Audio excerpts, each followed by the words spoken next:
Yo, what's happening, people? And welcome back to Gav Goes In. Guys, big up for everyone coming on earlier. Obviously, with the stream with the certain number 10s. So yeah, big up everyone for coming through. Just waiting for the man them to come through now. Um, Let me just put them. Oh, they're coming through now. Okay, cool. Yo, Yo, what's happening? what's going on? Yeah, man, all good, man, all good. Boy, you know what? Yeah, I just see some news in it a bit earlier. In regards to Man United, yeah, and you know what? Yeah, this man is a clown. You know that this man is a clown. If it's Why? true, yeah, if it's true, What is yeah. it? Um, Apparently Man United are changing formation tonight. Yeah, bro. If they change formation, yeah, sack him now because you mean to tell me, yeah, all of a sudden now he wants to change formation. Since when? Bro, this. Do you Brother? know what? Yeah, I'm actually hoping. Yeah, he keeps to this formation because he decided to start playing this formation, and I'm hearing because the Afcon guys are playing. I think they're in the squad tonight. Yeah, for their last game. I remember what I said yesterday, Fitch. Yeah, I was saying if we're honest, yeah, he should go really with Dorgu and Shea Lacey as they're both left-footed, and you should really play them outside in that position, which he ain't gonna do. So now I'm hearing that he's going to change to a 4-3-3. So I'm laughing because I just can't take this seriously. Like he should be sacked if he does that because you If mean you to man tell do me that, now, yeah, you now yeah, want to change. So you've yeah. embarrassed us, yeah, and now you want to change formation. I don't know, man. I don't know, but I just see it, man. But yeah, what you man saying anyway? You man good? Yeah, bless, bro. What you saying? Yeah, good, man. Good. I see you're in better spirits, man. Your team's back-to-back wins. I You know, mean, what can I say? yeah. Don't worry, we are gonna get into your team, man, because there's a couple of things I want to ask you anyway. But yeah, I mean, to be honest with you, at this moment in time, man, it's looking better for you guys, man. Oh, much better. I think you guys what, sixth place now in the league? Yeah, yeah. Yeah. Okay, so yeah, man, it's looking up, but there's still a long way to go. Very long way to So go. we'll see what happens, man. Innit? Fitz, what you saying, man? You good? Yeah, man, same old same, really. Can't complain. Can't complain. Just waiting to Good. see what happens with us tonight. Not really want to Yeah. speak to you soon, kind of thing, you know what I mean? But I have got some points to make still. Yeah, cool, man, cool. As I said, man, that news threw me off, man, because I had to think. I thought that was a joke, and I just see someone now saying that yeah, apparently he's going to a 4-3-3. Um, so I don't really know what to make of it, man. But yeah, it's crazy. But yeah, we'll get onto it, man. But let's start off with Liverpool anyway. Obviously, you guys back-to-back wins. You know, Inter Milan 1-0, Brighton 2-0. No goals conceded in 2 games. Mo Salah apologizes, back in the squad, comes on the 26th minute. Everything's looking good for your team, boy. But what I want to say, yeah, because I did touch on this, yeah, and I want to see what you think. Now, who was on the bench for you guys? It was Salah, Isak, Rio, and was Chiesa on the bench as well? Yeah, yeah, because he came Right. on. Now, what do you think here? Because if I'm one of them players, yeah, and Mo Salah's come out and he's more or less, he's more or less called the manager his job into question, really. Obviously, he come out of his comments saying that he feels he's been made a scapegoat, embarrassing the club, and then all of a sudden, you've got who got injured? Was it Joe Gomez got injured? Yeah, Yeah. And then Salah comes onto the pitch, yeah. I mean, if you're Chiesa or if you're Isak, or even I know Rio's young, yeah. But really and truly, aren't you looking at this thinking, okay, so Salah, for what he's done for the club, we understand that, yeah, and what he's won. yeah. But really, Salah's just kind of shown that you can kind of say what you want, apologize, and all of a sudden, he comes on the pitch before them guys. Not to mention he's been shit as well. I mean, what's your take on that anyway? I, as one of those players, you got to kick up a fuss. Because my Yeah. kicking up a fuss is when you Mm. look at someone like Chiesa, Yeah. who gets bit part games and bit part time and stuff like that. You got to think to yourself, like, I'm not being funny, and I think he should have been starting games. But again, Salah's off to AFCON. So in my head, you give him the minutes before he goes. He's going to AFCON. You ain't got him for what, 2 months? So in my head, I know people will kick up a fuss and go, "Oh, but he shouldn't have started. He shouldn't be playing," and blah blah and this and that. I'm not being funny. I don't think he called out the manager. I think he called out the board because he said people higher up. He said me and the manager had a relationship. All of a sudden, I'm out the squad and I'm not being spoken to. Fair enough. He had a point, and the way he handled it is wrong. But people forget Ronaldo did the same thing at United. Ronaldo threw his ties at the prime, went on Piers Morgan, and all of a sudden it was a massive uproar. Salah made a comment about something that he probably shouldn't have made a comment about. Fair enough. But as a player, you're going to be annoyed. You got to think he's missed, one game in the last 8 seasons? Maybe a few more than that. He's missed one? What do you mean 1 game in the last 8? Like 1 or 2 games. He ain't missed a lot of games for Liverpool. It's madness. That's what I mean. He ain't missed a lot of games for Liverpool. So when we're looking at it and people are going, "Oh, but why is he kicking up a fuss?" I'm not being funny. I think him, Alisson, and Virgil van Dijk are probably the 3 first names you see on that team sheet.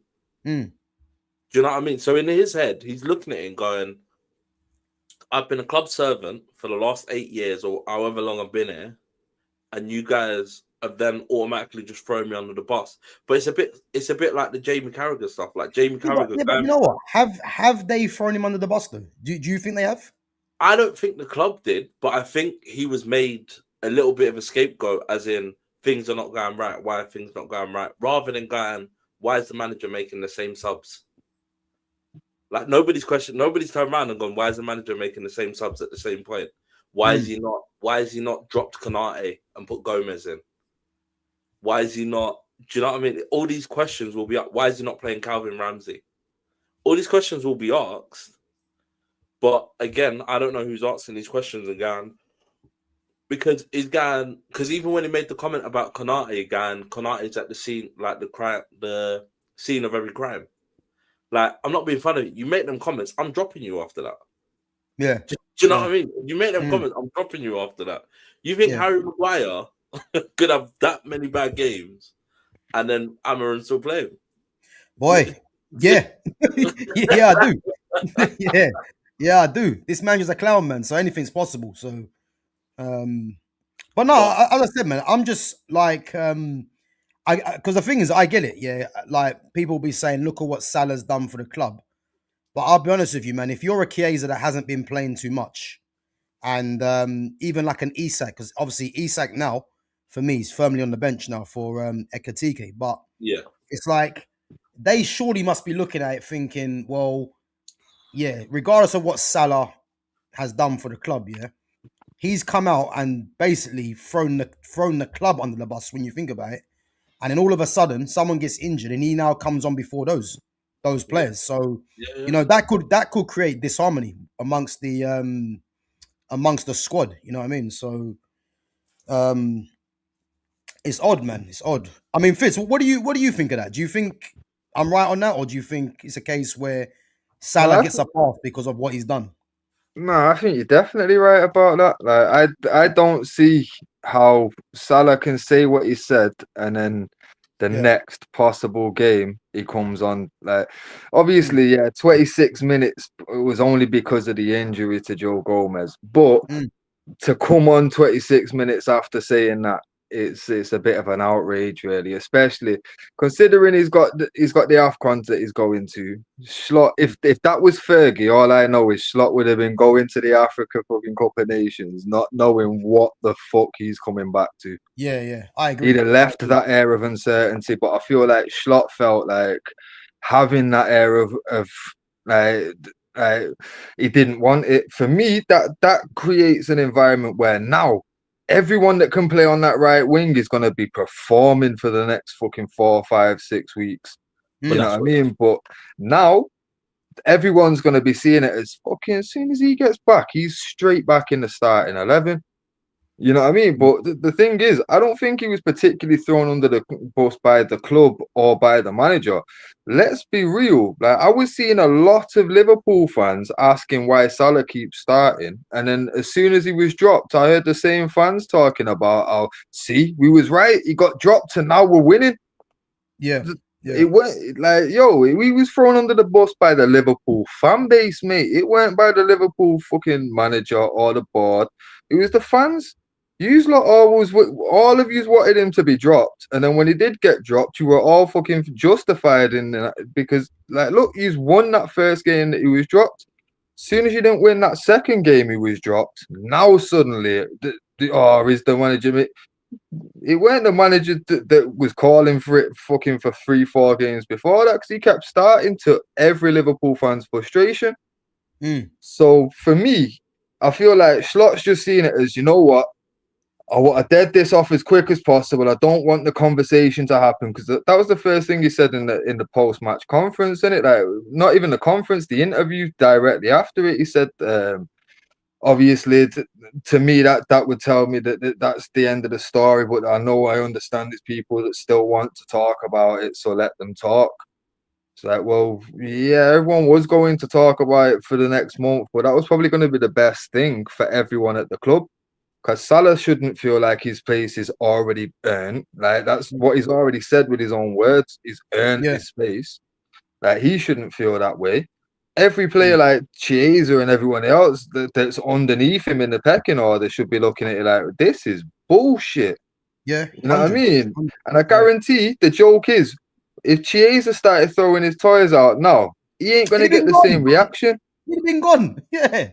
That's what I'm saying, man. Like, yeah. So this whole like prioritizing because Salah has won 2 league titles and a European Cup, widgets.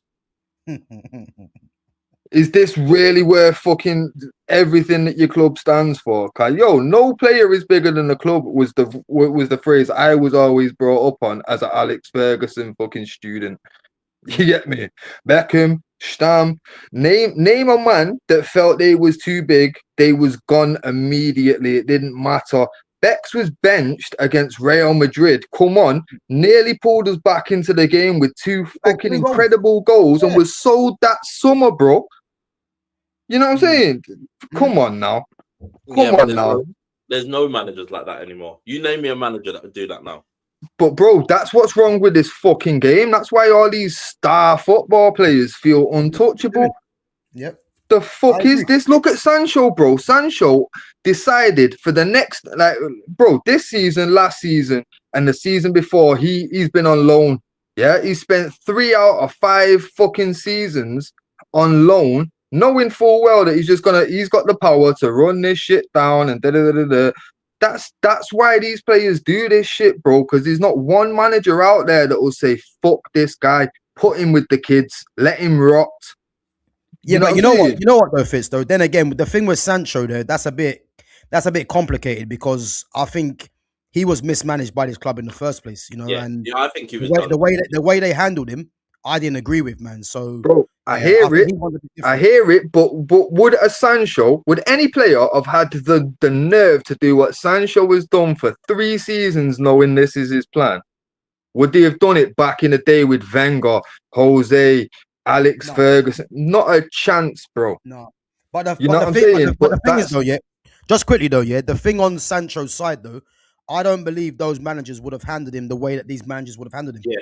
Yeah. Oh, 100%. Yeah, because man management was a thing back then, you know what I mean? Like now, they don't know how to manage anyone. You know what I mean? I feel like they know how to coach. If you fit the tactics, fucking like you're going to play, you know what I mean? Or if you're one of the manager's favourites, you're going to play. And that's the same across every fucking team now. But say this, but then we look at, people forget, you look at Real Madrid and you look at Vinny Jr. Vinny Jr. did exactly the same thing that Salah did. Like, he's done. But let's be real. Let's be real though. In terms of throwing his ties at the pram, Vinny's done exactly the same thing. Right, but one set though, Vinny is a player in his peak prime years. We're talking about Mo Salah, who everyone has been saying he's been on a decline drastically. It's not the same combo, that, bro. Vinny in his peak prime years. Yes, I want to fucking play. Salah at his age now, he should be a bit part player doing his bit to help fucking the team. It's not about him now. Yeah. But he's a Bruno. It has to be about Salah. Mm. I agree. I agree, man. I think the fact that Salah has done what he's done, yeah, and then he come on after 26 minutes. Even if he would have come on, yeah, like 70 minutes, the fact that he's been the first sub off the bench ahead of the other attackers, if you've got anything about you, you're like, nah, fuck this, man. This is a joke. Because you haven't said anything, even though, look at Chiesa, for instance. I know he ain't done half as much as what Salah's done for Liverpool, but he's been quiet. And then Salah kicks his toys at the Prem. He comes on before him. So if you're Chiesa, you're like, why am I here? Exactly. And the thing as well, yeah, people like to act like Mo Salah is this, like, oh, he's proper, he's a good guy, he's humble. Yo, even Jose will tell you he was a prick, bro. The reason he got sold from Chelsea was because he refused to just play his role in the squad. Nah, Chelsea sold him. The reason he was bought from Thing was because Mourinho wanted him. The reason he went is because Chelsea said, we're selling you. He had no choice. He had no choice. I've seen an interview with Jose where he actually says the reason was he was basically, there was a game that he expected to start in. It didn't start. He was on the bench. And literally the following day, there was a transfer request handed in. Swear down, search. Once we get off this, search Mo Salah, Jose Mourinho, Mo Salah, Chelsea. Guarantee you will find the clip that I'm talking about. Jose says it with his own mouth, bro. Because he said he wanted him as well. He said, why but that's what I'm saying. He was like, basically, it was along the lines of fucking, like letting go of Salah and De Bruyne and that. And he was explaining why he's like, bro, it's not because I thought these were shit players. I signed these guys. These were quality players. The reason they got sold was for this reason and that reason. And he gives the Salah reason. And basically, it's because he didn't get the start that he wanted. He wanted a starting place in the team. And Jose didn't see it like that. Jose basically said, you're going to play your part in this club, mate. You're not going to dictate to me what your role will be. And he handed in a transfer request and was gone. I think he went Roma. Yeah, he did. But yeah, like, yo, bro, search it out, bro. I promise you, Jose said it in an interview not too long ago. I think Salah gets away with the whole softly spoken, like he's a nice guy. He's not. He's a prick. He's like Vieira. Vieira, softly spoken guy, but he was a prick. He weren't a nice guy, really. Yeah, I know. But Salah's been getting away with it for years, man. Like, as I said, man, what he's done, I'll be very surprised if anyone finds it acceptable. I don't care what he's done for Liverpool in the past. He made that all about himself, and then his present for that is for Slot to throw him on after 26 minutes after all them players. Come on, if you're Chiesa, yeah, you're just like, I'll be honest with you, yeah. Chiesa has to go on a rampage and just start calling that Slot, saying, "Look, Slot, you're shit, man," or you're not playing me, because I guarantee you now he'll get treated differently to what's happened to Salah. 100%, 100%. Let's go on the question. So Slot handled it well. I mean, what else are you meant to ask them to elaborate? Whoever put that comment in, please elaborate how we handled it well. But what else are you meant to do? You're in a day and age where if you don't throw him on, if you don't handle that conversation, because the thing is the conversation should have been had behind doors. What Salah should have done was gone to the manager's office and gone, what do I need to do to get back in the team? That's what he should have done. But what was handled was he got frustrated. He saw the media and he went to chat to media. That's how it was handled. But the problem is the way I say Slot has handled it well is in terms of he didn't really bash him. He didn't really be like, oh no, I'm not gonna think. He's like, it's a conversation. We need to have a conversation. I'll have a conversation with him. We had the conversation. We worked a few things out. We haven't worked it all out. And that's what he said. He said, we haven't worked it all out. But the conversation was had. But if Salah would have done that from the beginning, then that should have been the conversation. But why do you think though? Yeah, why do you think Salah didn't do that? Because Salah obviously thinks he's bigger than Liverpool. That's all it comes down to. He thinks and he even alluded to it anyway. he thinks because of what he's done in the past, he thinks he hasn't really got to show respect in a sense. He can just call out whoever he wants, and they're basically shown that he can do that. Because why you would bring him on as the first sub, that's not really setting any kind of standards. Because what is stopping Salah, if he does stay there, from doing something similar again? There's been like no kind of precedent set. And as I said, I think Rio's one's a bit different because he's younger, yeah. But again, look at Rio. He ain't getting game time really, and he's the one that got the winner against Newcastle. You know, Salah's been shit. And then you look at, as I said, Chiesa, even Isak. We know he's been poor. But if you're Isak, you're probably looking at it like, okay, cool. So what? Salah can do this then, yeah? Cool. I might start doing the same thing if Ekatike starts getting more game time over me. Yeah. This Why sets a not? benchmark for complaining players. Yeah. Like, now man know what to do. Go out to one of these little press conferences outside where it's not even an official one. You get me? Just get your point across and let the rest do its business. Have a viral moment, and it's a piss take, really. Like, yo, Isak, realistically, I saw a stat on Match of the Day. He's basically had half the minutes that Hugo's had. I'm not even going to try and say his last name. It always fucks me up. Hugo's had nearly double the minutes. You get me?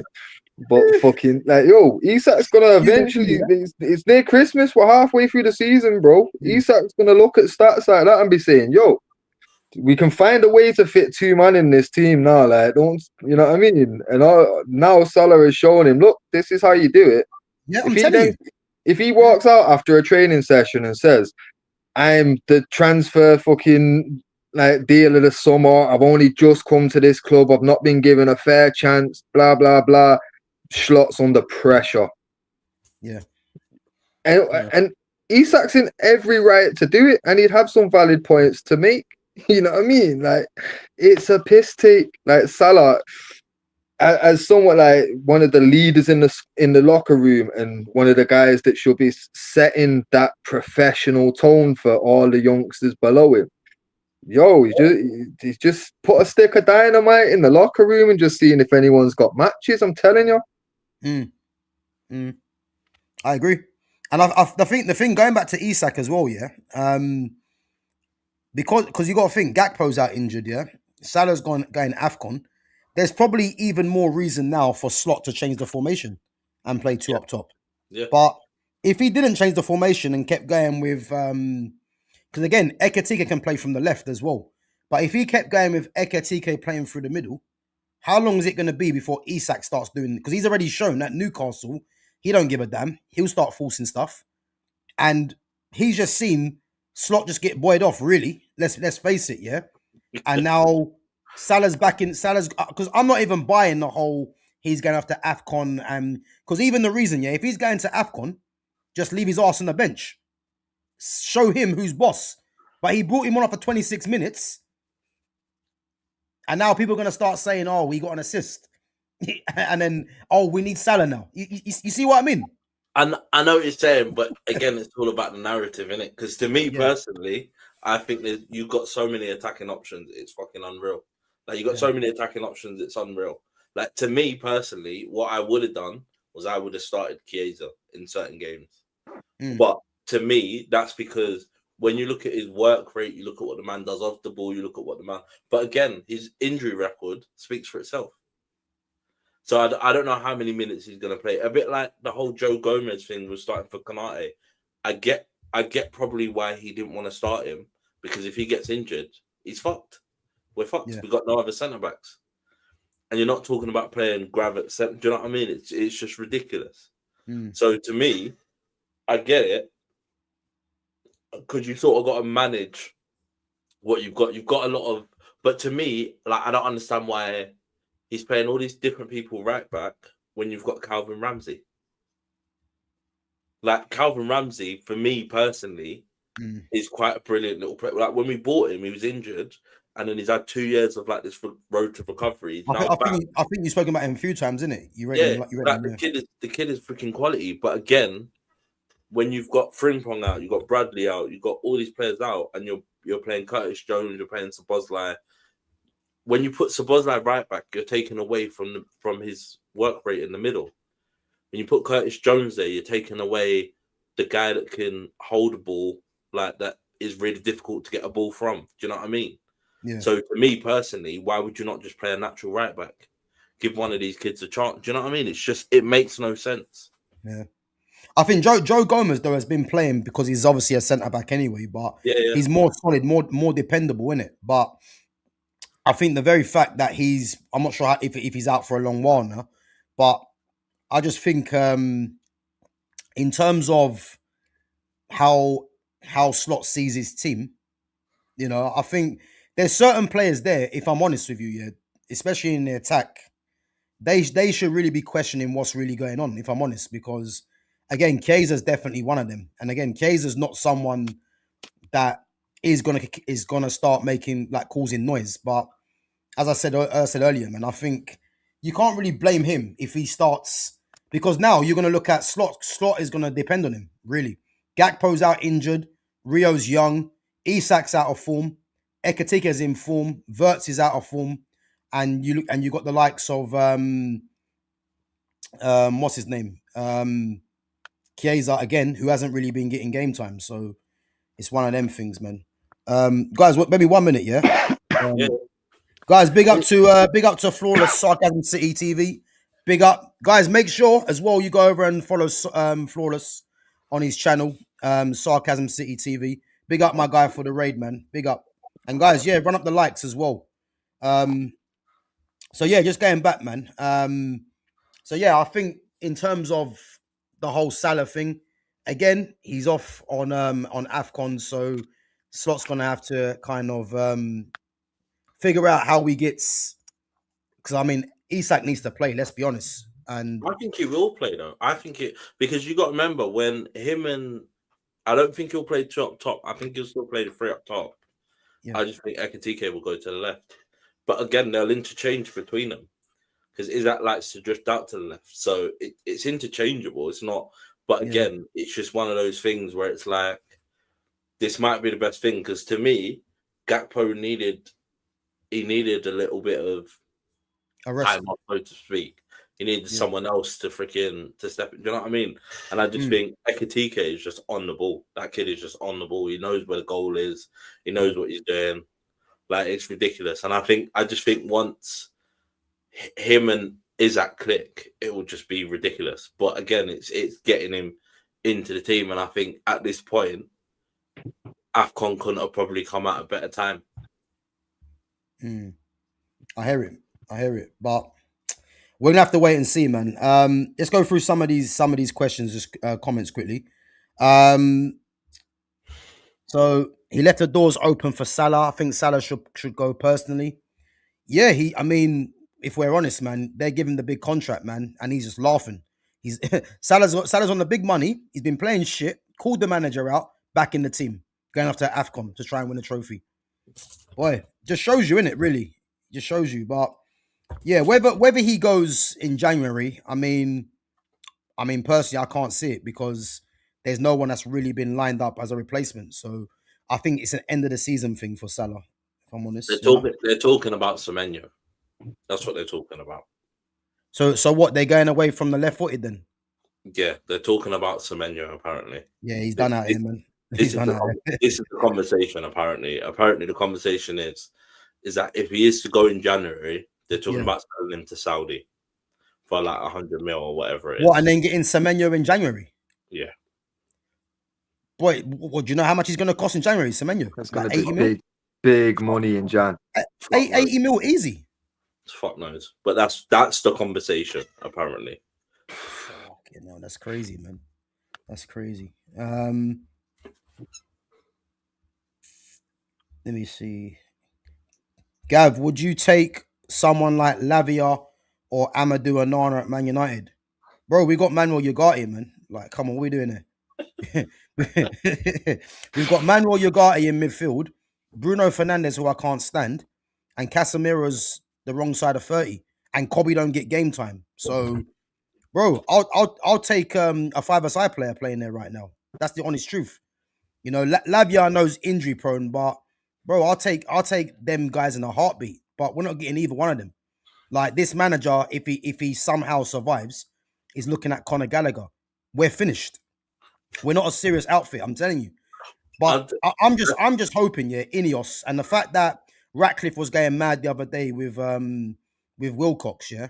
I'm just hoping it's part of this whole this manager and this nonsense about Conor Gallagher, because I'm still not taking it seriously that United want Conor Gallagher, man. Like, so yeah, man. To ask me Lavia or Amadou Onana, of course, but we're not getting either one, man. We're not getting either one. So we can dream, put it that way, you know.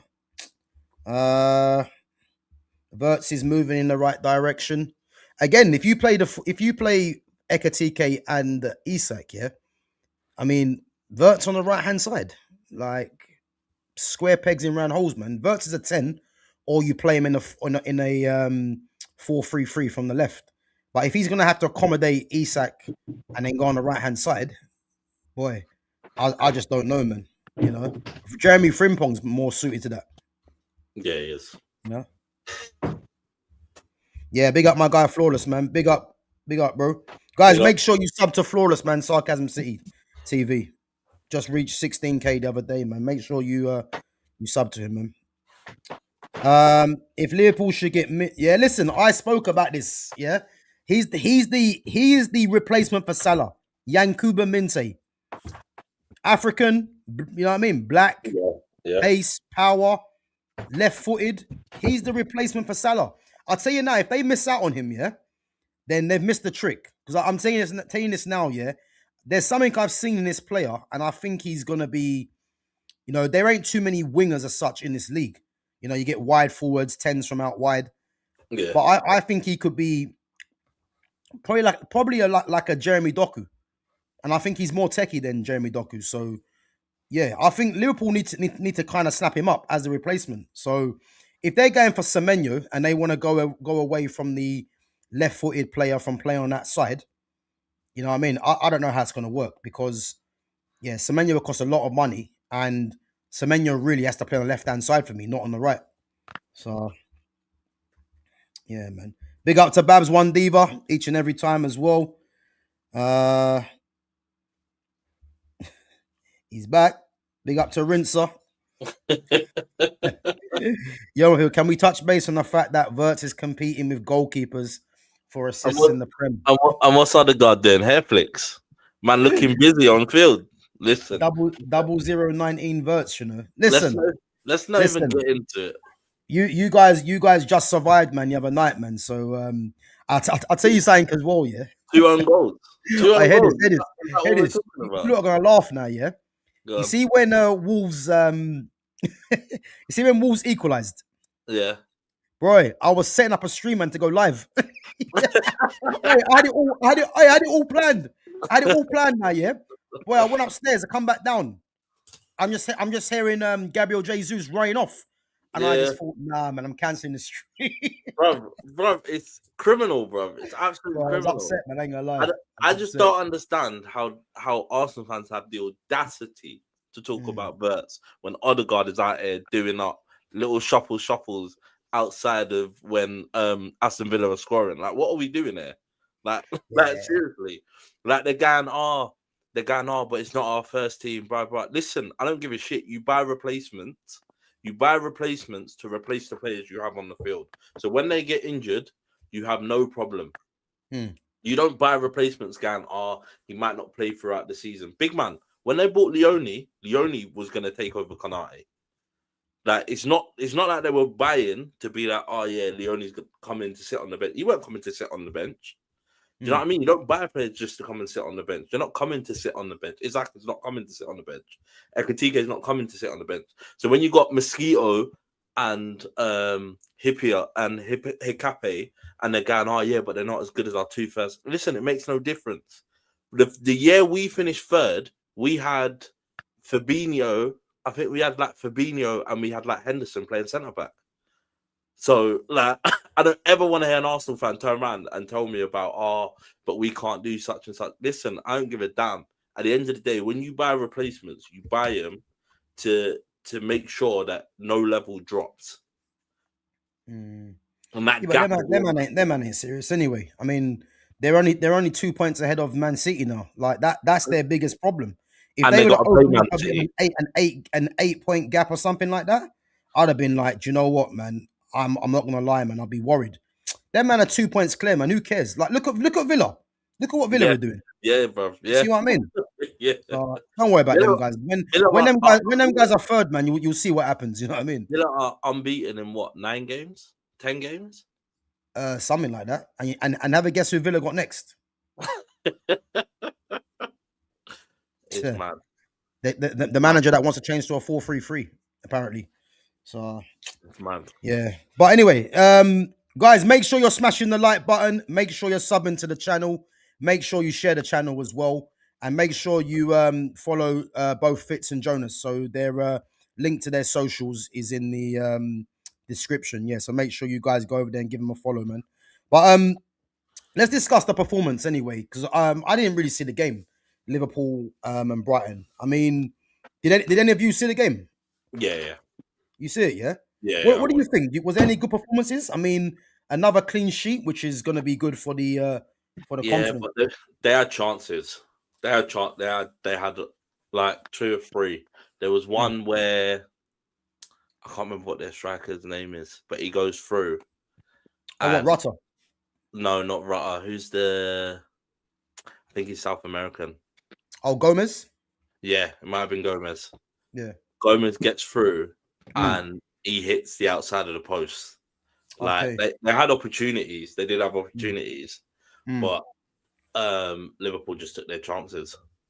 What about Virgil? Was Virgil doing his passive defending yet again? Commanding the back four, yes, he was. He was, yeah. He was. Yo, Jonas, quickly, can I just ask you? Here we go. Can I just ask you why was Virgil joining counter attacks when it's just him, Salah, and fucking Hugo? Because he can. I thought man had attacking options. Why is Virgil the one of the first man up the pitch, bro? What kind of superhero does this brother think he is, bro? Give him a keep for Christmas, I beg you, dickhead. Fitz, can I answer that question? Yeah, Virgil van Dijk does that purely precisely, yeah, because of what Salah has just done recently. These guys can do what they want. Yeah. No positional awareness, bro. Like my man just said, fuck this, I'm getting a goal today. Yeah. What's this, bro? Please explain it to me. I beg you. Boy. Listen. No answers, Jonas, no? And when he's that good, he can do whatever he wants. That good? Ah, bro, let's not get into it. Is he in the top 50 this week, though? Nah, bro. Nope. Wow. To be fair, we actually worked it out. Yeah, there was like I think I needed to add 6 more players, and by the next stream, just in the chat, we'd already agreed that on 5 of them. Like Boateng came up, fucking couple man came up that was missed off. Yeah, do you know? I forgot about Jerome Boateng. To be fair, you see what I'm saying, bro? So realistically, already right now. Just agreed on like on stream and that we're already he's 51st, bro. I ain't gonna lie, man. You lost me when you said Lissandro, though, man. That's where I had to start.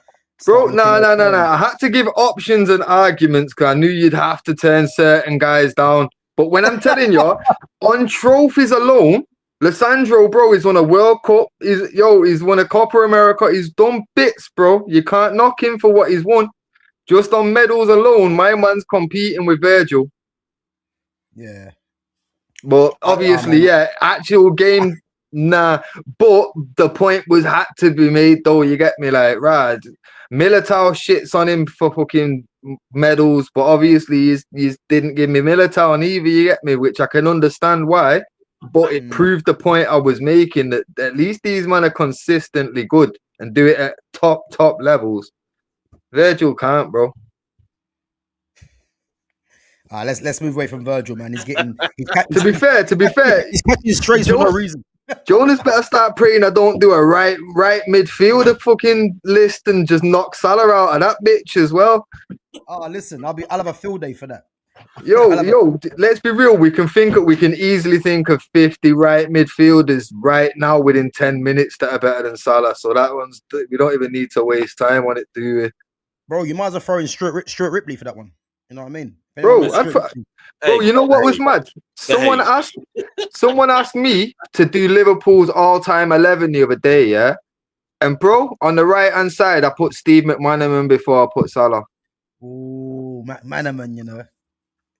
Bro. Do you know what it is though? Yeah. Do you know why I'm laughing? Is because McManaman really should be ahead of him, but people would put Salah in for numbers. Yeah. Now that McManaman was that much of a baller that the Galacticos bought him, bro. Yeah, it was baller. Yeah. But yeah, man gets forgotten. John Barnes on the left-hand side. Yeah. That was. I went Barnes on the left, McManaman on the right. Centre backs, it was Hippier and Carragher because fuck Van Dijk. Nah, Hippier and Carragher. Hold on. When you got You're smoking. Hold on. You got Skirtle. I'm winding you up. It was Carragher and Skirtle, but I knew Hippier would wind you up though. Carragher and Skirtle. I'm not gonna lie. Van Dijk. Nah, listen. I'm not having Van Dijk come close to the team, bro. I don't care. Even logically, I knew that logically he was up there in that convo for Liverpool, but I couldn't do it. I had to prove a point to him. Who was in midfield? Lucas Leiva and Xabi Alonso? Nah, come on, bro. I went Gerrard. Peter Beardsley as well, you know. Shit. To be fair, they've had a couple ballers, but when we start doing like lists of like the greatest Liverpool players next to like the greatest United and even Arsenal, like they don't come close. Liverpool. I think the strike will be interesting though because somehow Robbie Fowler's got to be in there, man. Yeah, Robbie in the front too. I went Fowler and Suarez or Torres. Suarez. I went Suarez over Torres. Torres and Suarez. Is that what you go with? Nah, Fowler, bro. Fowler and Suarez, bro. That'll be there, man. Who? Even Michael Owen, man. Come on. Michael Owen deserved a shout, but again, he couldn't do it consistently because of the injuries early in it. They burnt him out, bro. You can't start a 16-year-old week in, week out in every competition for 3 years and not expect him to fucking ruin his legs. Yeah. Torres all day long, bro. Well, you man wouldn't throw Ian Rush in there, no? No Steve Highway. He was a bit too far before my time, innit? Like when I was a kid, Ian Rush was like fucking he had the proper tail end of his career or some shit. Yeah, when he's wearing that candy top, he's wearing the with John Barnes. Yeah. For me, John Barnes was just about caught enough of Barnsley to know that he was the bad man for the left. Yeah, he was. Barnsley was cold, man. His bro, he had a dangerous free kick, John Barnes. Dangerous free kick. I can see Peters from that era, boy. Ian Rush was lethal. Yeah, listen, not for me, man. Him and that moustache man can stay at the team. Like I'll be honest, man. Fowler, Suarez. I mean, yeah. I thought someone said Milan Baros, but no, Milan Baros can stay out there. I think the conversations between Fowler, Owen, Torres, and Suarez in it really. Luis Garcia, remember him? Yeah, Voronin. Yeah. That's what I'm saying. Liverpool have had some dog shit, man. That's why you love Salah. You know, you've had a little hint of a decent player, and you just he's the best thing you've ever seen at Anfield. But it's just but I ain't being funny though. That shows how low the standard is. Yeah, for real, bro. He's not even a great player. Just a goal. This is what I'm saying. But he's bigger than the club right now, and he's not even a great. Yeah, you know what I mean. Like, look at guys like Beckham and Stamp is arguably the greatest centre back of all time. Didn't tolerate no shit. You get me? Gone. You get me? Like realistically, the standard should be that. Like Liverpool, like because they've never had great players, they don't know how to handle shit. Yeah, what about great players? Steven Gerrard. You know what as well? Yeah, do you reckon if there was a poll, Salah or Barnes, who do you reckon they would go for? They go for Salah because recency, but Barnes is the clear answer. It depends on what area you're from. That's the problem. Yeah, it depends on what area you're from. Like if you're in the middle, because it's like people going, but listen, I want from John Barnes' era, but John Barnes is better than Salah. I can take that for free. I don't give a toss about numbers. You know what I mean? That's the truth. Like I say, I only just about caught enough to know that Barnsley was a baller, but I did. I've watched all of Salah's career. You know what I mean? It's crazy. You remember when England played Brazil? Yeah, they thought Barnes was actually Brazilian. That's how good he was. Yeah. Yeah, boy. I don't know. Because he had that accent as well in it. Because he was actually fucking from Jamaica, wasn't he? But because he had a weird twang to his voice, they couldn't really nail down where he was from, could they? Nah, it's crazy, man. It's crazy. Boy, someone's got some names here, boy. What's this? Andy Cole, Tevez. Bagsman. What's going on there? Andy Cole, Tevez, Dwight York, Cavani, Solskjaer, Van Nistelrooy, Van Persie, Sheringham, Ibra, Rooney. Yeah, take Solskjaer out of there, man. Take him out of there. Take Solskjaer out. Wait. Go back through there because I know his name's missing off that. You got to take Cavani out of there. So Andy Cole, Tevez. So Cole, Tevez, Dwight York, Cavani, Van Nistelrooy, Van Persie, Sheringham, Ibra, Rooney. To be fair, man throwing in guys like Cavani and that, I'm surprised they didn't put in Saha with it as well. That's kind of crazy. Saha, yeah. Put Louis in there, man. Louis Saha was a bad boy. Honestly, like, United strikers, we never really signed a shit one. Nah, only shit strikers we ever had came through kind of young in it. Remember, like David Bellion. You know what I'm saying? Like, but this is they're the shit strikers we had. If we bought a striker, we bought the best striker available. And when we bought Saha from Fulham, he was the best player in the league, and it wasn't a United player. Yeah. Man like Mark Hughes, Brian McClare as well. Yeah. Hughesy Sparky was an absolute bagsman, though. Bagsman. I can't believe they didn't put Cantona on there. Now, to be fair, Cantona never gets recognized as as a striker because he was more like that 10 role for us, innit? Like he'd do the Harry Kane thing. He dropped deep all the time and linked shit up. I just clocked. Do you know what? Big up to Samuel Lingram, man. He's putting some names in there, yeah? Manucho. Remember Manucho? And Mame Biram Diouf. Oh, my Lord. I forgot we had them kind of players, you know. Who was Manucho and Mame Biram Diouf. Who was the striker you had that was really young, that was meant to be like the next? David Bellion, it might have been. No. He had like blonde hair. And he was like in between. It was like just as Ronaldo was like sort of going to Real Madrid. Oh, sorry. Before I forget, yeah? You got to throw in Giuseppe Rossi. Yeah. Giuseppe Rossi was a bad boy. Baller. If it wasn't for injuries, I'm telling you now, this Giuseppe Rossi guy, yeah? He'd have been one of the greats if it wasn't for injuries. Yeah. And don't forget, if we're talking about strikers that United have had, he might have only have been alone, but don't forget we had Henrik Larsson. Yep. Bro, the list of strikers at United is crazy compared to Liverpool. Yeah. Bro, Liverpool aren't a big club.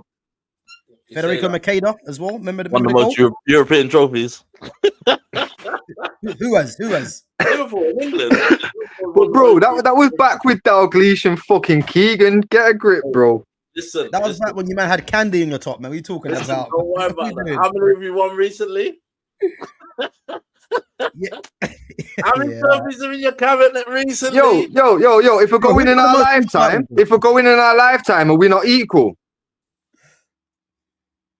How many have you won in your Because I've seen 2 in my lifetime for United. To be fair, I think they've won. They've won 2 in our lifetime. Yeah, we're tied. The AC Milan one, and then the one where and the recent one that Salah got when you guys beat Tottenham in the final. Yeah. You get me? But we beat Bayern Munich and then we beat Chelsea when Chelsea was the fucking second best team in the league. Mm-hmm. You man beat Tottenham. Hey, you got to beat who you can beat when you get to a final, brother. Ask you man about that, bro. You man handed them their first European trophy, bro. Before Arsenal. Bro. bro. That's this management. That's management. That's management. Don't curse us with that bullshit.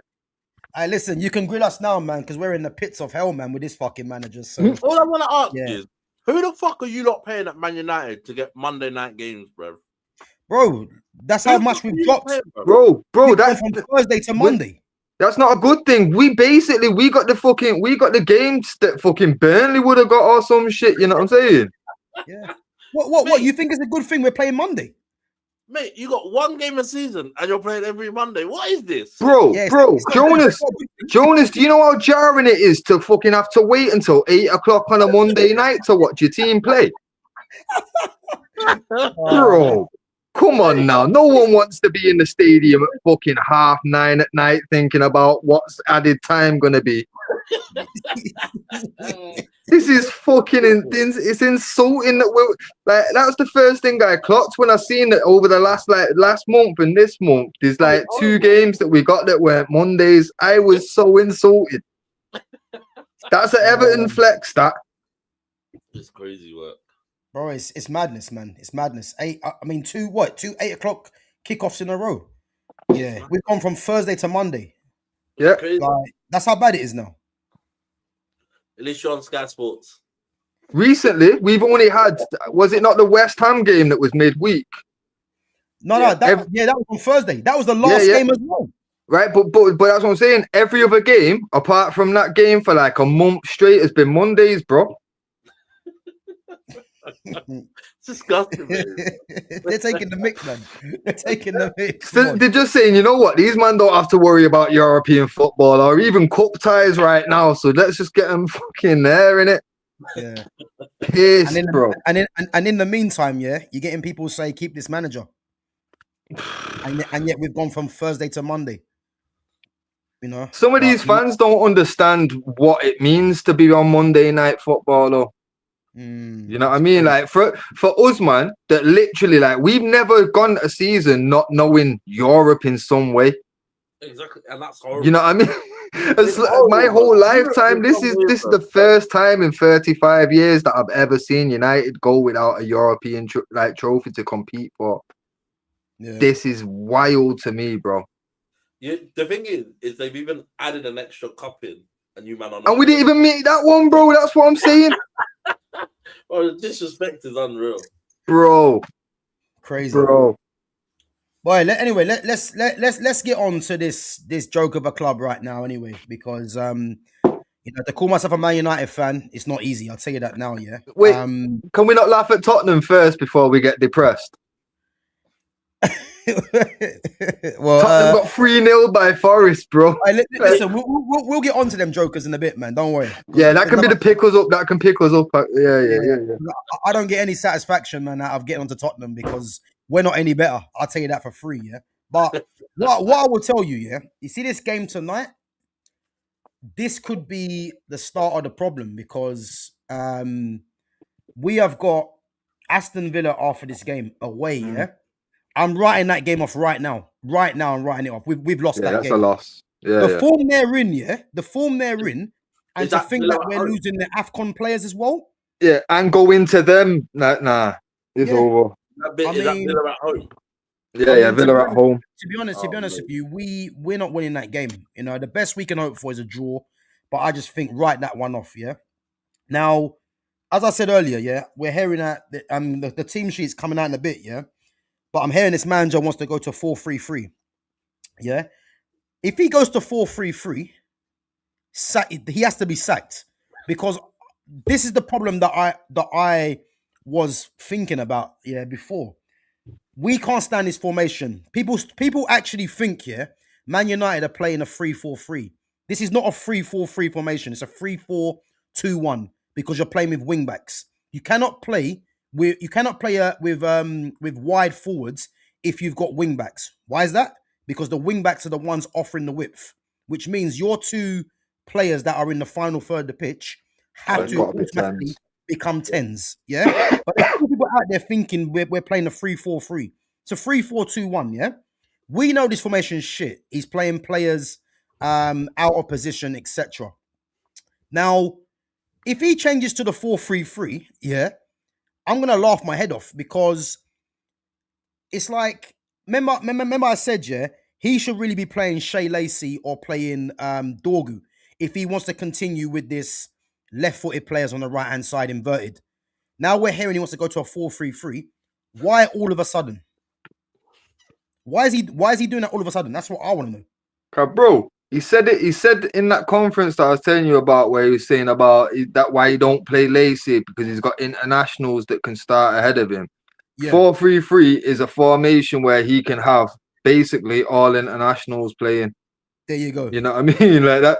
That's it. It's survival. That's it. But the joke is exactly what you're saying. This manager that has stood there and said, "No, I've got my morals, my principles, my way or nothing." You get me? We're sticking to this. This is my system.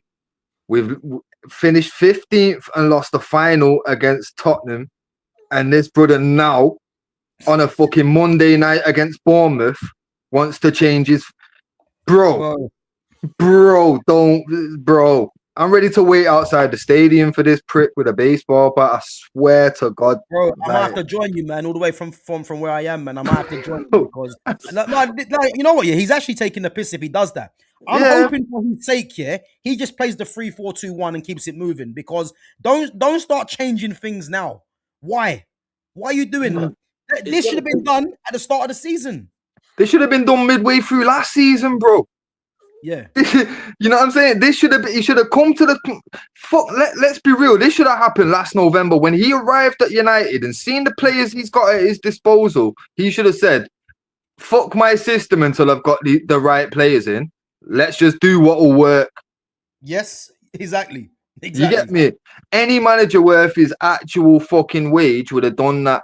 But this guy is not worth his wage. And I think that he knows the only way that he was going to get this much time is with the argument of, I play my system. These players aren't used to it. I have to coach them.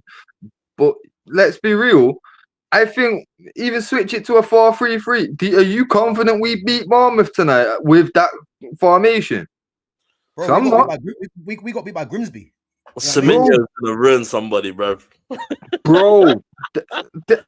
He will tonight. He will ruin somebody. I guarantee there's going to be a clip tonight made of him destroying someone.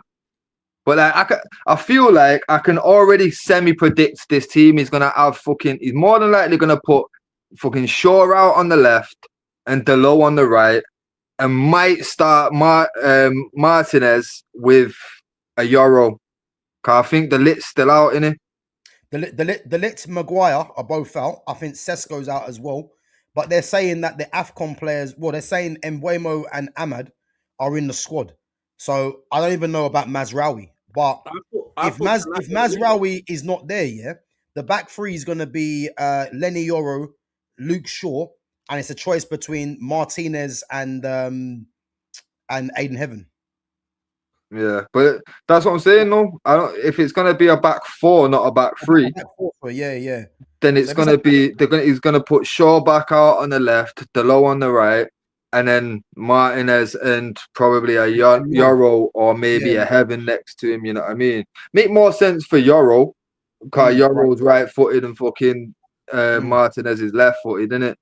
But this, you never know with this fucking dickhead, innit? Like, but again, if he switches to that. Even that, I can't see that panning out well for us. Let's be real, Kai. The players haven't been training in that fucking tactic or that system or playing in that system for over a year now. And now you want to change it? You get me? On a random Monday in fucking December. Like, what are we doing, bro? A random wet Monday in Manchester. Let me tell you, as a resident of Manchester, it's been pissing it down here since I woke up. The puddles when I was walking to pick my daughter up from school were like fucking swimming pools, bro. It's a joke. A man wants to change the system tonight. Boy, listen, this team sheet is gonna come out very soon. Yeah, I just want to see this team because you know what I heard today as well. I heard that Yogarte is coming into the team if it's a 4-3-3. For fuck's sake! But I can see it. You got a Casemiro and Fernandez, because even though he's playing the three in the middle, he's still gonna say Mainu can suck a dick. Cause he's a knobhead. Like, oh, bro, I'm done with this. I'm done with this guy. Hey, listen, I can't wait for this, man. I just hope for his sake, yeah, he be true to his word and plays the 3-4-2-1, man. So do I, because like I say, halftime, I might make my way to the stadium with a baseball bat, because this guy's fucking irritating me now, man. Trust me. But this is unacceptable if he does that, man. I'm telling you. It's unacceptable for so many reasons, because the things with him, yeah, is that he's been stubborn for this amount of time, and now all of a sudden you're going to change the formation, which shows he doesn't even believe in his formation in the first place. That's what it's going to show. So, do you reckon I put a red guard on Ugarte to get sent off in that? Bro, do what you want, man. I don't even want to talk about that guy. That guy should not be at my football club. I'd at least put it on for him to commit 2 or more fouls. Bro, listen. And I'd definitely put Semenyo score or assist as well if we're doing tips. The thing is, though, yeah, if he does play a 4-3-3, let's say, yeah, that it's impossible, yeah, that he plays Ugarte ahead of Kobe. It's impossible, by the way. But he will now. He will. Hey. I know, but it's impossible for so many anyone reasons. with a brain, yes, bro. But this manager operates differently, bro.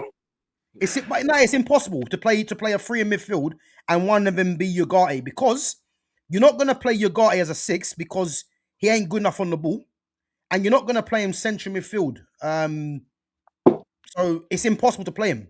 So it has to be Kobe if he does play a 4. So I hear you, but did you not see all of the news recently that it's basically a done deal that Mainu's gone? I see something today about he's giving his preference to Napoli. Bro, I'm not even gonna believe that Kobe's going, man. Before look at how many man we've given to Napoli over the last 2 years, bro. It's gonna happen. Thank you. He's going to see Scott McTominay. He's going to see is Hoyland over there.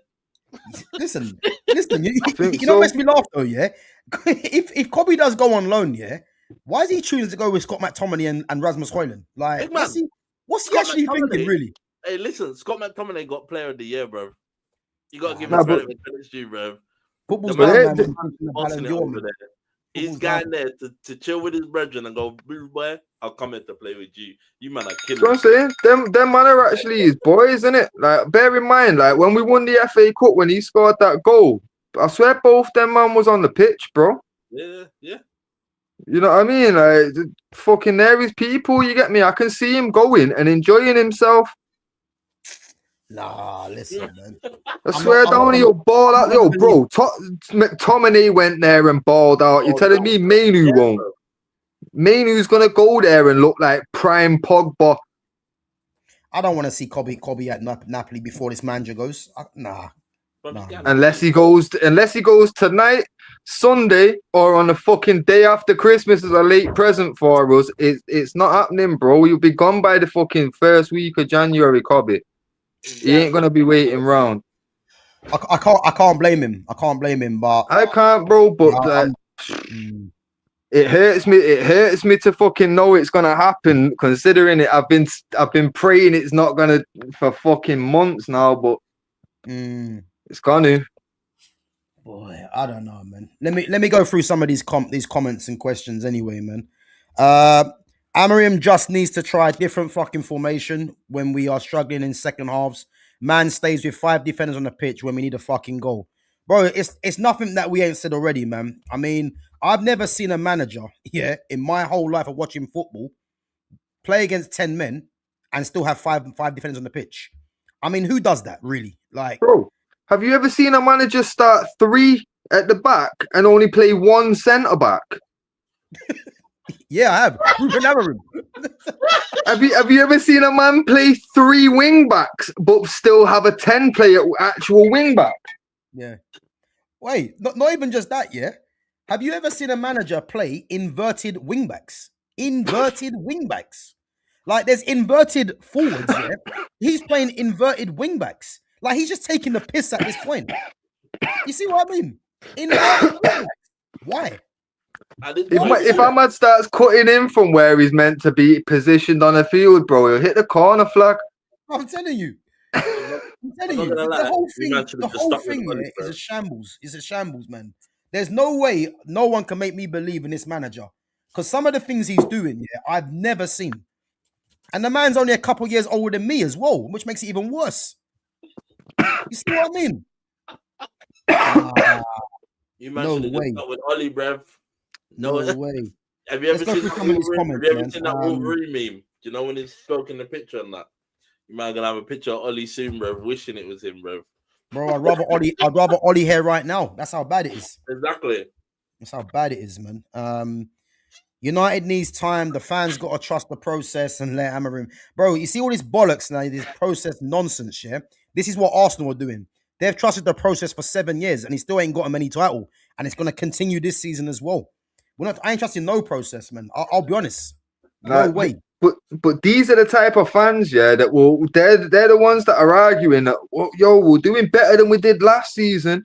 14th to them is progression. Going off their logic, bro, it's going to take us 15 years to reach fucking Prem again. Like, this is crazy thoughts. I'll tell you why it's crazy. I'll tell you what makes it even worse. What makes it worse is the fact that you have no other football really to concentrate on other than the league. So he should be winning these games. Literally, he should be burying these games left, right, and centre. And he should have figured this out in the summer and gone, listen, I know we're not playing European football. We still got cup games, yes. But I need to figure this out within summer. So by the time we start hitting the ground running. You know what I mean? Honestly thought that's what was gonna happen. That was my silver lining when we got beat by Tottenham. I actually said, to be fair, it's probably done us a favour. Concentrating on Champions League would fuck us up. We need to concentrate 100% on the league right now. But this manager's a dickhead that even with the few little cup games that we was gonna have, he couldn't even keep that going. Grimsby, bro. Bro, the fact that he's still in charge of the Grimsby, yeah? I mean, this club ain't serious after that. You can't get beat by Grimsby and keep the job. Grimsby. 100. And the funny thing is, Grimsby actually deserved it. That's the mad thing. Yeah. It's not a knock on Grimsby because Grimsby, they deserve to get through. And he's still here. 100. Do you have any tips for the Man United game? Yeah, win. You guys getting sent off. Guys getting sent off, bro. I like Mason Mount. I would love him to mount. Is that Lumi? That's Lumi in disguise. I'm telling you. That's Lumi in disguise. Hey, listen, he caught me off guard, man. I ain't gonna lie. That won't happen again. Damn. That will not happen again. Gonna get even worse for AFCON when Ahmad and Mbeumo bounce. Yeah, do you know what? I'm telling you now, yeah. Who do you have to replace them, really? But this is my point, Jonas, what I was saying earlier, yeah? The way this manager plays the 3-4-2-1, he's now made himself look stupid, yeah? Because the left-footed players that he has that are going AFCON, Ahmad and Mbeumo, the only left-footed players that are that are attacking, that can play on that side to replace them is Patrick Dorgu and Shea Lacey. But we know he's not going to play either one of them. So this whole formation that he's been sticking to is an absolute joke. And this is why if he changes to the 4-3-3 now or the 4-2-3-1, sack him. Because it should have been done, as Fitz said, last season. You now want to change it because them players are going. But it shouldn't have been played in the first place. I would much rather, this manager, even though I hate the formation, just stick with it until he gets sacked. Because to go and change it now because you're losing certain players, it just shows you that even he is not believing in this formation. You see what I mean? Yeah. At least you could respect him as a man if he didn't change his ways, innit? But to flip flop now just for survival is a fucking worm. Yes, that's exactly what it is. It's for survival why he's doing this. Because really, go and play Dorgu and Shea Lacey if you believe in this shit formation so much. But he ain't going to do that because he's a coward. And now he's going to change the formation because why? because the guys are going to AFCON. You know what I mean? And this is the problem. And there's a lot of fans here I don't believe are actually seeing through this bullshit, man. Honestly, they're not seeing through it, man.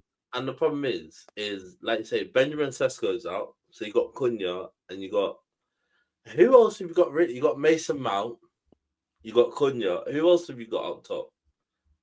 Xerxes.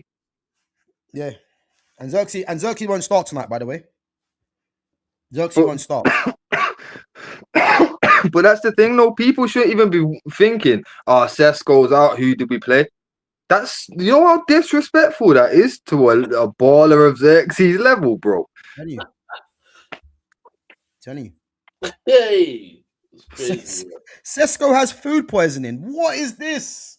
What do you mean he's got food poisoning? What do you mean? Mate, what, man ain't got his own chef? Nah, brother, you man are poisoning the water and that. It's probably that dodgy chicken at Manchester, man. What's he doing? He's got food poisoning. Nah, that must be a lie. It must be a lie, man. I ain't believing that. He's got food poisoning. Nah. They just heard that Sesko was shitting himself, and that's like now they're fucking confusing that up. Like, nah. Yeah. He just knows that he's come to the club with the wrong fucking manager. Yeah. But the problem is as well, you've got this system that doesn't get the best out of a number 9 in the first place. So, I can't even blame Sesko too heavy, man, because he's been isolated, as someone else said earlier anyway. So, yeah, man, it's just crazy, man. If Manu doesn't start in a 4-3-2-1, he's never playing for this club. Bro, he's never playing for this club seriously under this manager, which is why at the start of the summer, I remember saying you're either picking Kobbie Manu or you're picking Amorim. And it's Kobbie Manu all day long. This man just shit. So he's not going to be playing on this manager. This manager doesn't rate him. He's lied to us as well about Kobbie, saying he's competing with Bruno. When he's saying that, that's basically saying, he ain't going to play. You know what I mean? He ain't going to play. Bruno's playing every game. You see what I mean? Amorim saying that he's competing with Bruno is basically his polite way of saying, look, he won't play because I have Bruno. Yeah, basically, yeah. That's just mad, isn't it?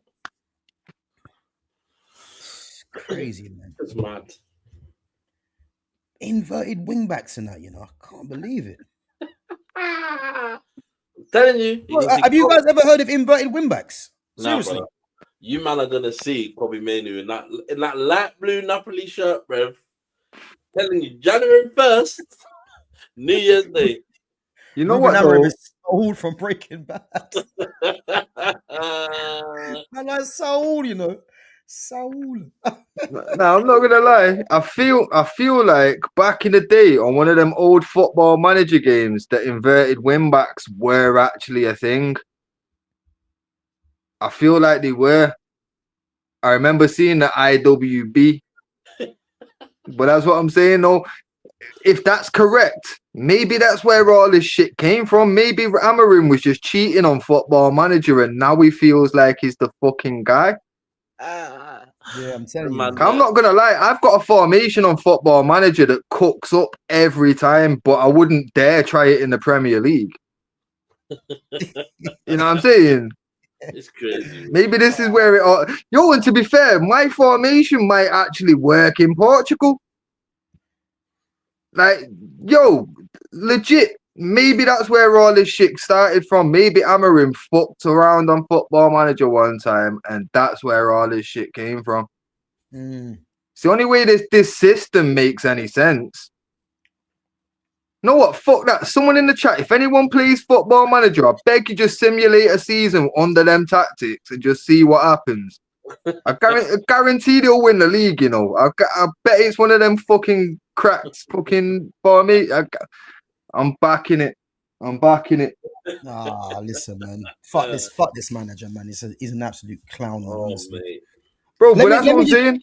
One sec, let me just get on to something, because some waste man called John Mitch. Is it John Mitch? He ain't even got a picture of himself. I ain't surprised. Yeah? Did I just heard your Bellingham video? Okay, big up for watching anyway, yeah? Where are you and where is he? Little boy, it's funny to hear this from you when you're sitting and getting fat on the couch.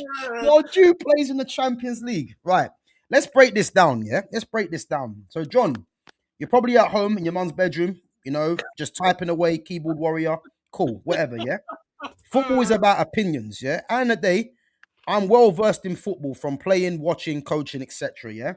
When I'm telling you Jude Bellingham shit, I'm telling you he's shit because he's shit, yeah? And I can give you reasons why he's shit.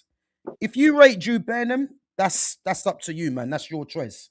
But when you're saying to me, yeah, where are you and where is he? Look, Jude Bellingham has fortunately made a career for himself, whether it's just purely because of PR or whether people actually think he's good. I don't think he's that good. Somehow he's found his way at Real Madrid, and good luck to him. Yeah, he's made a career out of it. Cool. But when I'm talking about football players, I've seen so many players, throughout watching football to know, and I'm not going to let anyone tell me to believe in a player like that. It's that simple. Look, if you've got your opinion and you rate him highly, well done to you. For me, he's shit. And as I say, I can tell you why he's shit. As far as the getting fat on the couch, listen, you can have your opinion, as I said, man, but man keeps himself very active. So, try putting a picture up on your profile, man, and then we can compare, So, but let me know, man, what you think, and keep following the channel and keep subscribing, man. It's much appreciated. So, any publicity, I think it's one off, man, because John just coming on there talking nonsense. This is the same guy earlier, yeah, that was asking me questions on one of my streams the other day. So obviously I've touched a nerve with him with Jude Bellingham, but listen, Jude Bellingham divides opinion, and I'm not gonna have no one tell me that he's a top player. It's just not gonna happen, and again, if you rate him, innit? Like, it's your opinion. Simple as, man. But yeah, anyway, so predictions for tonight's game anyway. What are you saying? Fitz, what are you saying? Well, to be fair, I've got Sky Sports on over there and it's saying next team news. So I feel like we should wait 5 minutes and let's see the team sheet in it. Yeah. I don't care who you play, you man are getting beat. To be fair, like I say, it all depends. Like, I'm saying a draw if he sticks with his formation. Funnily enough, I think he'll get a draw. I think if he changes, we're losing. You think? Yeah. You know what though? You know what? Yeah. Do you reckon he could do this? I don't think he will. Yeah, because Ahmad and Mbeumo are going off to AFCON. Yeah. Do you think he experiments with a team to see what it's going to be like without them? No. But why? But what if they're meant to actually still be starting? Because I actually read a couple of weeks ago he'd asked them to stay an extra few days longer than everybody else, innit? Yeah. So if he is actually going to start them, why are you going to experiment tonight when they're still here? Nah, I got your team news for you. You ready? It's come out. Yeah, it's come out. You got it. I got your team news. Is that Mason Mount on the front? Nah, that's Luke Shaw. That's your boy, Luke Shaw. Are you ready for this? So you got Lemens, you got Dallo, you got Mount, Fernandez, Cunha, Euro, Ahmad, Casemiro, Mbeumo, Shaw, and Haven. Haven's getting sent off, bro. Yeah, yes. It's the same 3-4-2-1. He ain't changing shit. It's the same 3-4-2-1. Yeah. Do you know what? Haven got sent off. Yeah, keep that team because as I said, man, I don't want to see his manager change now. Yeah. It's too little too late for that shit. Like, now you've got to die on your sword, innit? Yeah. Oh, look, it's just come out. Yeah. Lemens, Euro, Evan, Shaw, Ahmad, Kassam. He's playing the same team that he played against Wolves. Yeah. Yeah, same team. Mount and Cunha. And look at that. Xerxes saved his bacon, yeah? Saved his bacon. And now, what's his reward for that?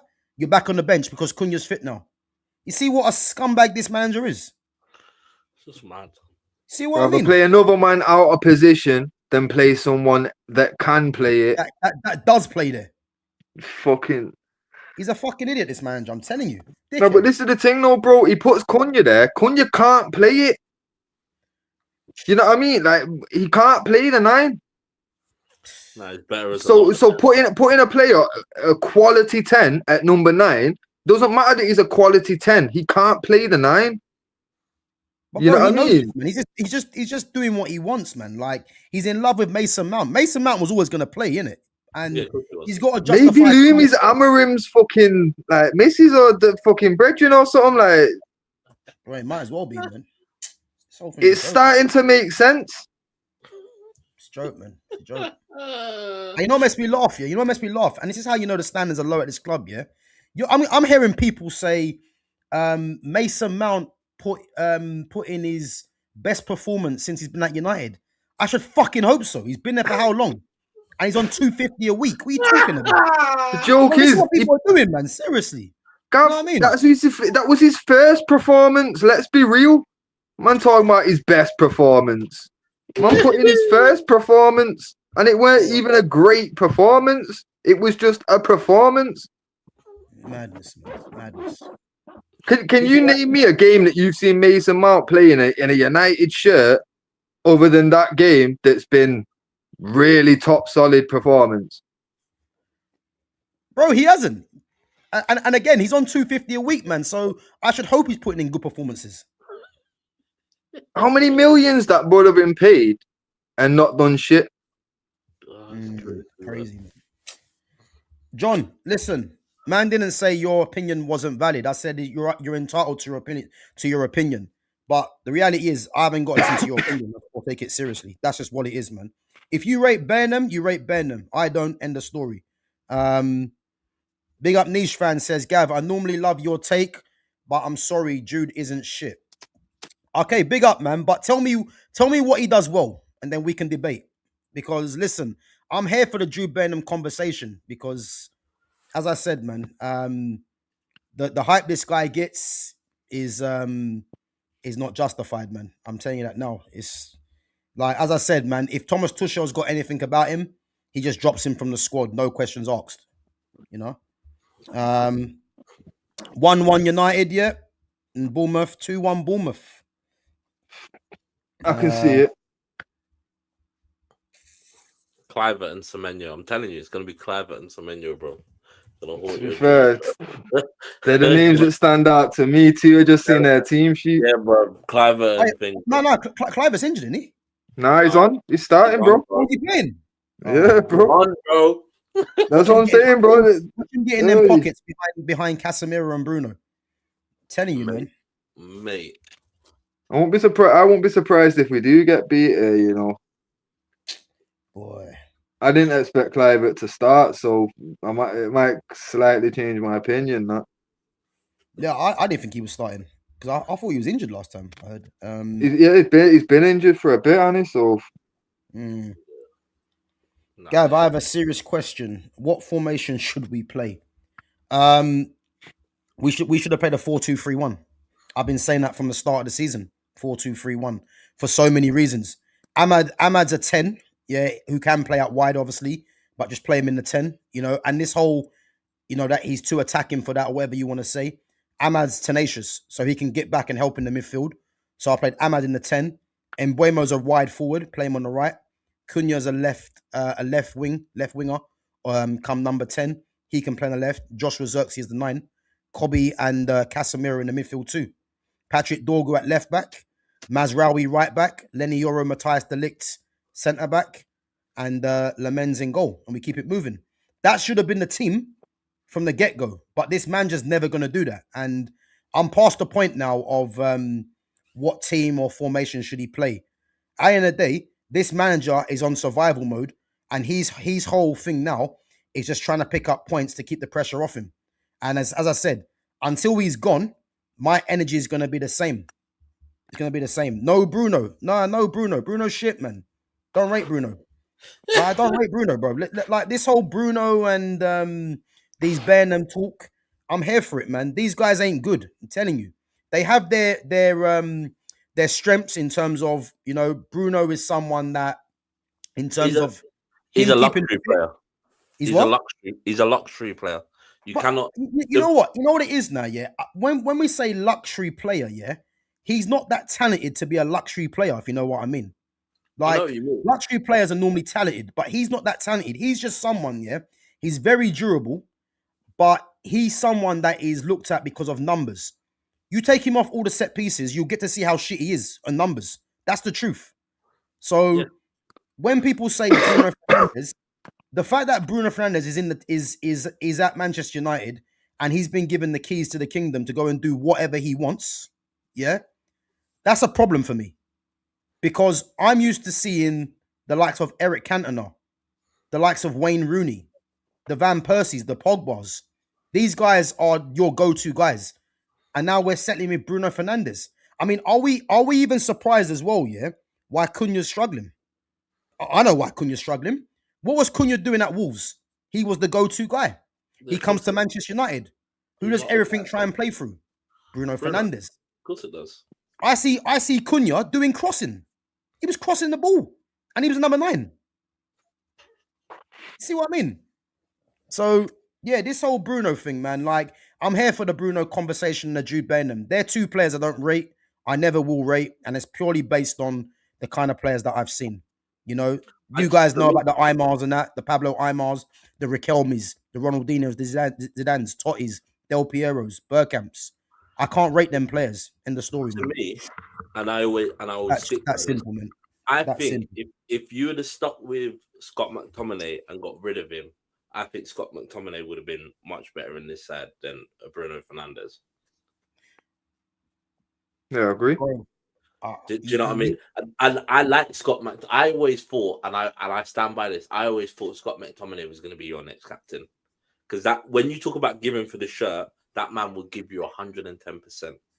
Bruno, for me, is not your captain, is not your leader. Bro, you know what? I hear everything you're saying, yeah. I do hear what you're saying. But the very fact that we're talking about Bruno Fernandes and Scott McTominay hurts my soul. Yeah, it's the standards of the club dropping again, bro. Huh? It's the standards of the club dropping again. Like, that's what I mean. I don't even want to talk about the 2 players. That's how bad it is. But Jonas is 100% right, though. If we'd have got rid of Bruno and kept McTominay, the club, the team itself would be better just for that. But the joke is, like, you can replace Bruno with basically any centre midfielder that's half decent, and the same could be said. 100%. Because not like, how many times this guy loses the ball and then stands still and watches everybody else try to recover his mistake? Yeah. And how many? And the joke is, not just take him off free kicks. Check this one. Leave him on free kicks and penalties. Give him that extra bullshit that all other normally strikers get given. Yeah. Just take away this whole last person to touch the ball before the goal scorer gets it. Take that away as an assist and see how many real assists he has. Like, bro, anyone can fucking lob a ball into the box. Telling you. You know what I mean? Like, that's all he does. Watch him tonight. Everybody just watch him tonight and see how many long balls my man just throws forward.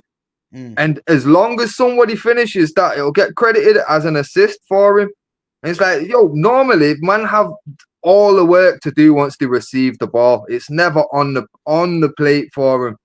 You know what I mean? But take that away from him, the assists will drop dramatically. Leave him with his little fucking free kicks and penalties, because that's the only way he's actually going to get anything, really. Okay? Other than that, open play, bro, my man doesn't really score. And you know another thing as well, yeah, which people need to be wary of, yeah? He's going to struggle when Mbeumo goes, yeah? Because Bruno's game, yeah, especially when he gets pressed, is to just release a long ball for a willing runner. Now, you think of Garnacho, you think of Højlund. These guys were shit, but they were willing runners, yeah, which helped Bruno.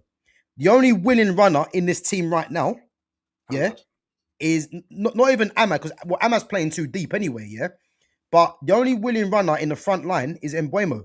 So when Mbeumo goes, yeah, there's no one apart from probably Sesko that wants to threaten him behind, which means Bruno is now going to have to show, what if he's got good feet or not, which we know he hasn't.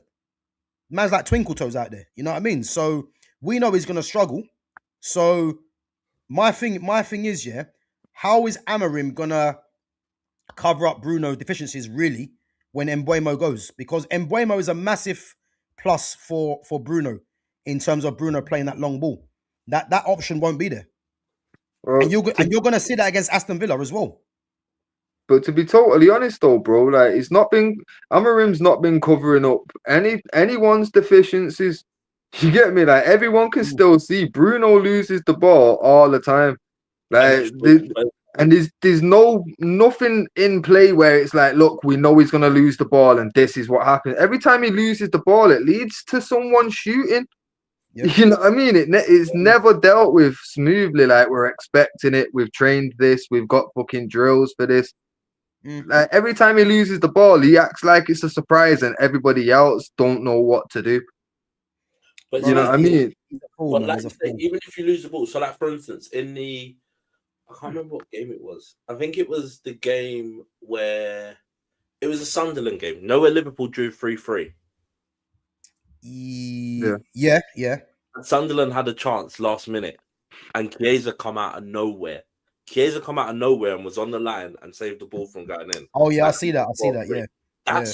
That's when you talk about players in your team, that's the sort of players you want, because he had beaten Alisson and all he had to do was slow it in. Next thing you know, Chiesa's on the line and he saved it from being 4-3. But they're the things that nobody's talking about. So when you lose the ball, it's all good and well. Losing is how you recover that ball. It's how quickly. Yeah. But you know what? You know what it is with Bruno Fernandes. Yeah, Bruno Fernandes is a player that I'm never gonna say he doesn't work hard on the pitch, because he does, and that is Bruno's game. If he does lose it, he does try and win it back. The biggest problem I had with Bruno, and it's the biggest problem I had when he first came into the club, and I've mentioned this before, when Man United brought Bruno in, they had Jesse Lingard in the 10, yeah? So it was like getting Bruno in was like a breath of fresh air. Now, if you actually check what Bruno was doing, he was getting numbers, but to the detriment of the team. So people that are just casual fans will say, oh, Bruno again, Bruno scored again, but they don't look at the bigger picture. The amount of times, he was vacating the midfield, which meant that the midfield had so much to do to cover Bruno, and he was getting numbers. It made his numbers look good, but the team performances look shit. So now when Bruno's being dropped back into midfield, where he's actually having to do his job, his numbers ain't the same. But why are we surprised? Because the first season he came in at Man United, he had the freedom to go and do what he wanted. Yeah. And again, you guys will know the quote by Solskjaer. Solskjaer told him, just go and do what you done at Sporting. I mean, who does that anyway? Like, who does that? Like, I mean, Solskjaer's a player anyway for doing that. But do you think do you think someone like Pep or a Klopp here, let's say, will tell Bruno, Bruno, come and go and do what you're doing at Sporting at Man United? They ain't gonna do that, are they? You know what I mean? Like, it's embarrassing, man. And then Bruno from that season, you can see he was getting the confidence. These fans were singing his name, Bruno this, Bruno that. You know, whenever he's going to go and take a corner, they're just screaming his name out. Like, he can do no wrong. So when Bruno's doing his antics, I can't even blame him, because the fan base have a lot to answer for in terms of Bruno. So I can't blame Bruno. But when you've got Bruno and you've got his compatriot manager, like, the whole thing's a shambles, honestly. It's a biggest waste of time, this club, with Ruben Amorim and his captain, Bruno Fernandes, because he can do what he wants. And then all you hear is people say, Bruno got an assist. I mean, those assists he got against Palace, I mean, talk about shameless, man. Shameless. Like, two of the most basic assists. Well, they're not even assists. Joshua Xerxes one was Joshua Xerxes' own work. And the Mason Mount one, he just rolled it to Mason Mount, and Mason Mount hit it. It's just, the whole thing's a joke, man, honestly. But we got to keep dealing with this guy and this manager until Ineos grow a set, man. So it is what it is, man. But let me just go through some of the chat, man. Let's move on for the weekend games, man. My friend Caleb, who is a football coach, said Bruno is the worst ever Man United captain of all time. I'd agree with that. He ain't a captain for 100%. Me. I mean, I've never seen a captain, whenever he makes a mistake, or misplaces a pass, he's always pointing and blaming someone else. I said before, man, if me and him were on the same team, we're either fighting or arguing. Fuck it. My head's gone on that pitch, because there's no way I'll have a player like that try and lose the ball and blame me. And the thing is, I know what I'm like on the pitch as well, I would never have that off someone like that. No way. No way I would have that. We'll be arguing on the pitch. Simple. And you know what, bro? I guarantee someone in the chat's gonna end up saying something about Roy Keane. But Roy Keane, when he pointed and shouted at someone, they actually fucked up. Yeah. Roy Keane would never place blame on anyone else, and if he fucked up, he would hold his hands up. You get me? And he'd make up for any mistakes that he made with the loyalty that he's shown his teammates. If there was a beef on that pitch, he was the first man involved. You get me? Yeah. Fuck that. That's a real That's a captain. You get me? That's a captain. Bruno, nah, man. Like I say, I'll give him credit. Yeah, he will try and get the ball back when he loses the ball. But watch, every time he loses the ball, bro, he stops for a second and he looks around like, who's going to deal with that?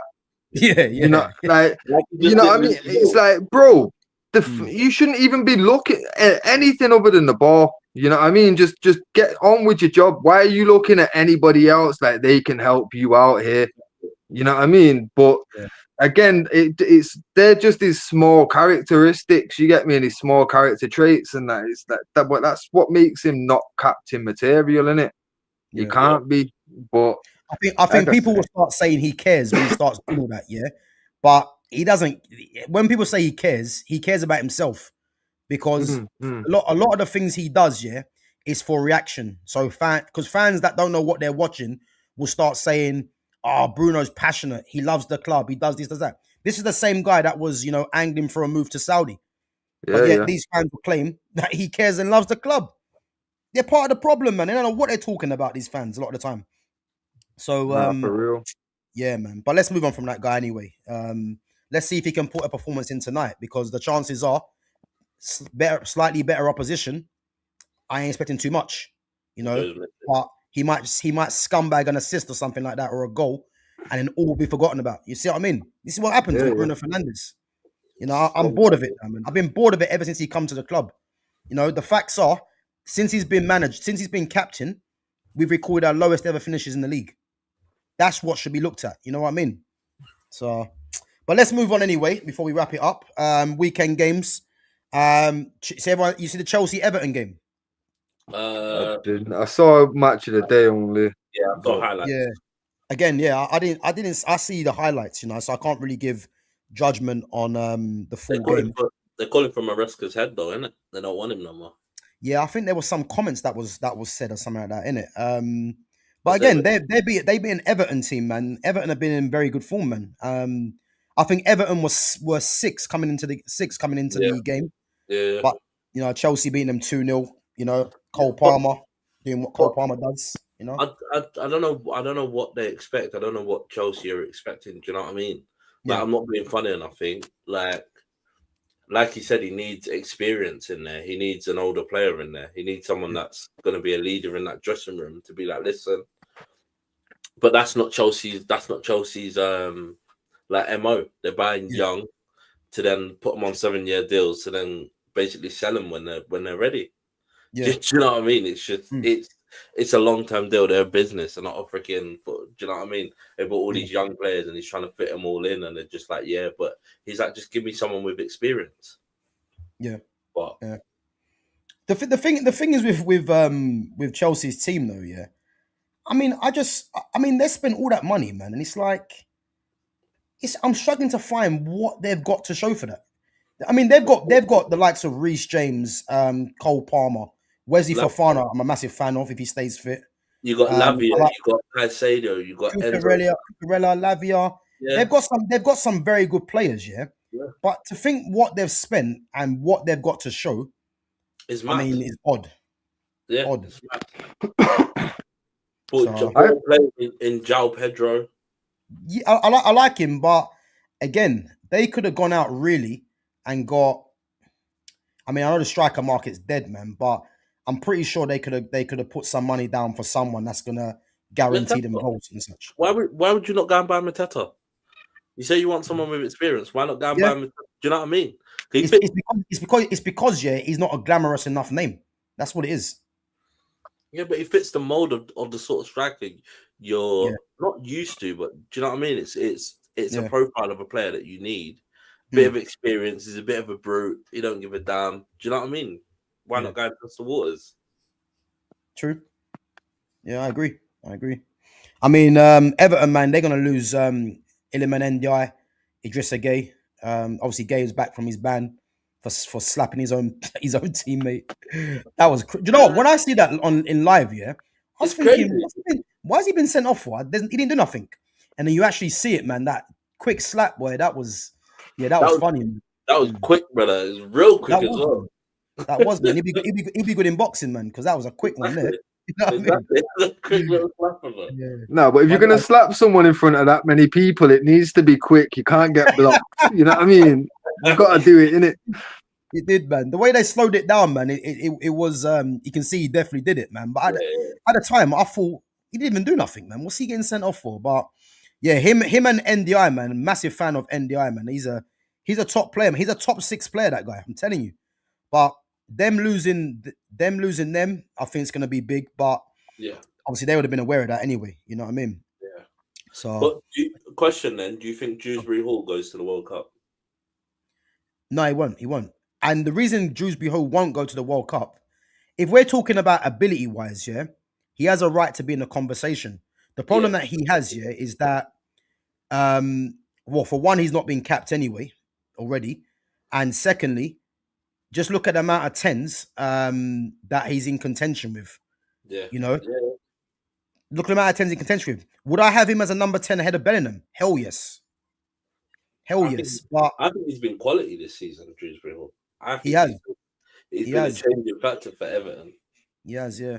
But again, look at the 10s. You've got Morgan Rogers. You've got Cole Palmer. You've got Eze. You've got Grealish, who can play is a number 10 anyway. You've got Gibbs White. Obviously, people want to see Burnham in there. You know, you got Foden. So he's not going to get called up because there's too many players that have to be in contention. You know what I mean?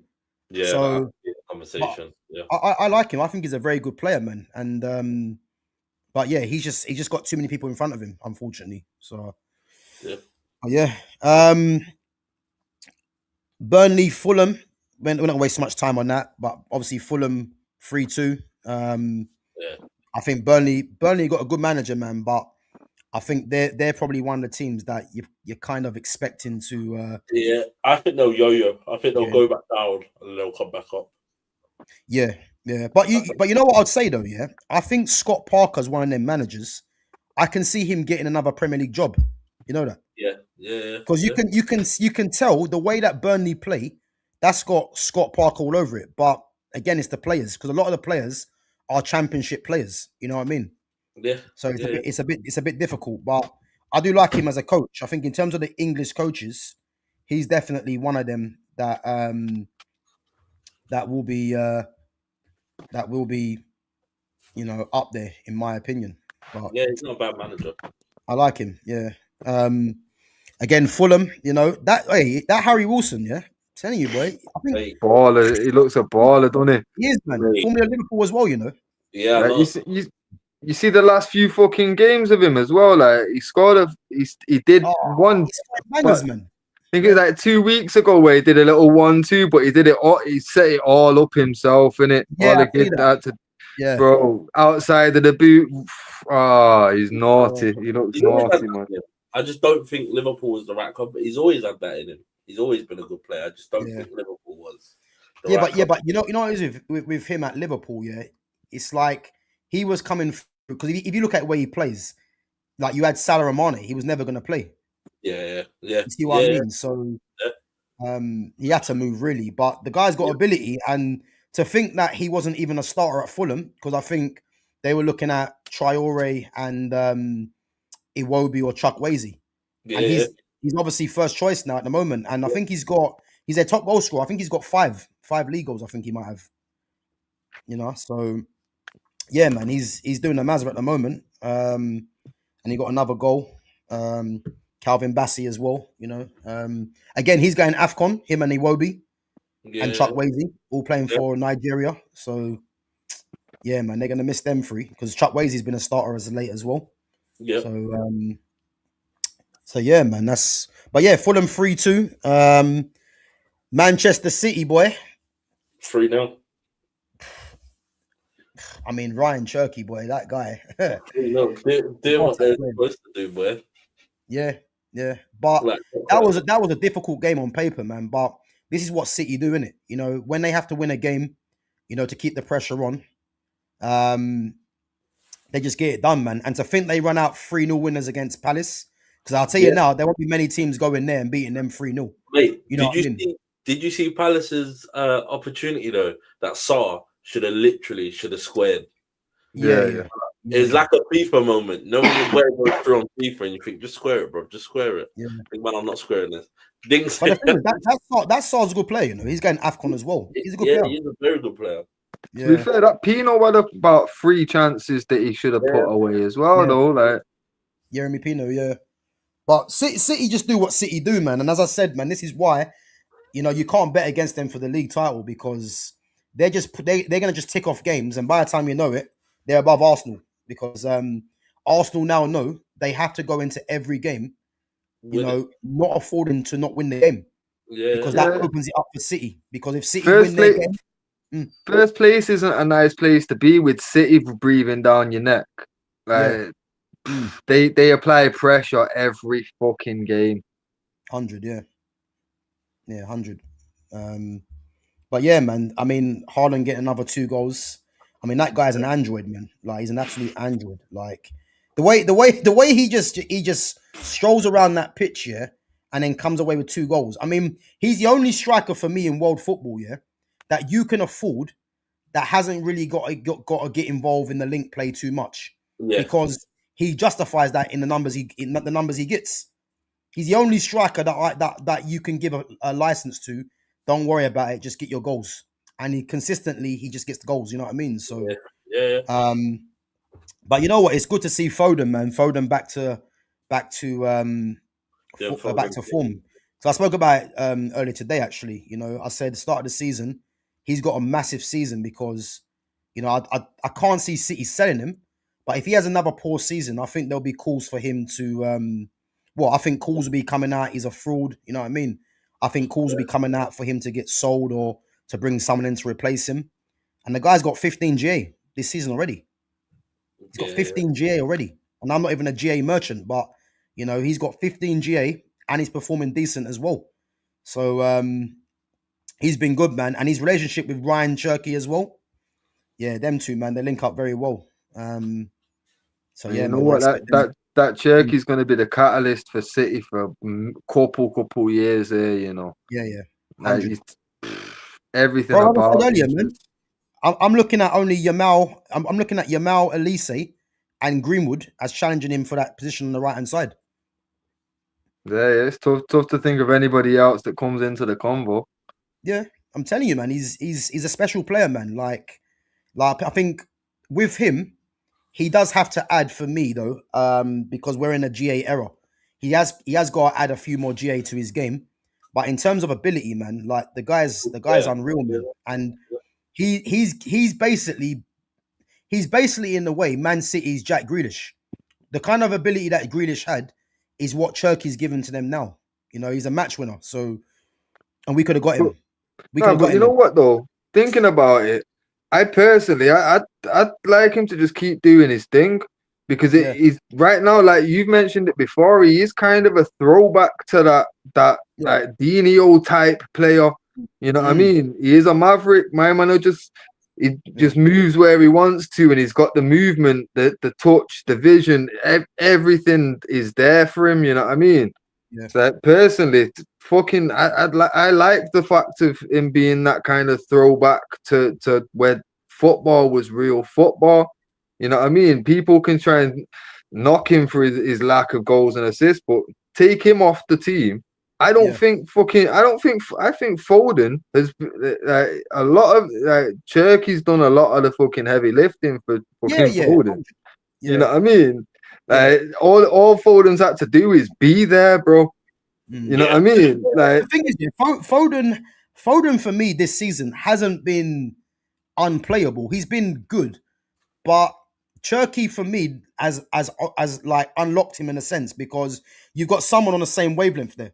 You know what I mean? Yeah. And you can tell that they enjoy playing together as well. Yeah, and not really caring about goals and assists and that. Like he's got the vision and the movement to make shit happen for Foden. And you know what as well though, yeah. There's one thing that Turkey does, yeah, and I think this is why Pep plays him a lot more, because I think Pep would have looked at a player like him as we say a luxury player, yeah. But if you actually check what Turkey does, Turkey's mad talented, yeah. But Turkey has the mentality and he knows when to keep it simple. There's points in the game, yeah, where the game might be a bit frantic, and then what he'll do, he'll just play a simple pass or get the ball under control and just take the sting out of it. And for a player of his ability and how he's perceived, you don't really get players that do that a lot. And that's why I think Pep plays him a lot of the time, because there was a game where Pep brought him on and he brought him on purely to kind of kill the game down because of how Turkey plays. You know what I mean? So, yeah, man, with him in the team, you know, and then they've got threats off the bench. I mean, they had no Doku who was injured, and you had Savinho who won the penalty. They've got actual wingers that they can bring on to change the flow of the game. Yeah. So, yeah, man, they're going to be a problem this season. I'm telling you, you know. So 3-0, and again, man, Palace being beaten by both Manchester teams. You know, it's, you know, I think they're starting to take place where they really should be, but they've had a good season anyway. Yeah. Let's go on to a result, man. I'm not sure if it's going to brighten our mood. Forest 3, Tottenham 0. I mean, boy, I don't know what to say, man. Say what you want, Sean Dyche. Great manager. I like Thomas Frank, yeah. I do like Thomas Frank, but Tottenham's a poison chalice, bro. Do you know what? Yeah, I have to say it is, because I'm not even sure if Frank even lasts at this club, you know. Brother, you got to think about how many managers that, bro. It's a poison chalice, bro. It's a poison chalice. Because you look at who else was there? Nuno was there. Who else has been there? The only one that's really lost. Mourinho. Poch. Yeah, Poch has been there. Do you know what I mean? Postecoglou won him a trophy and they got rid of him.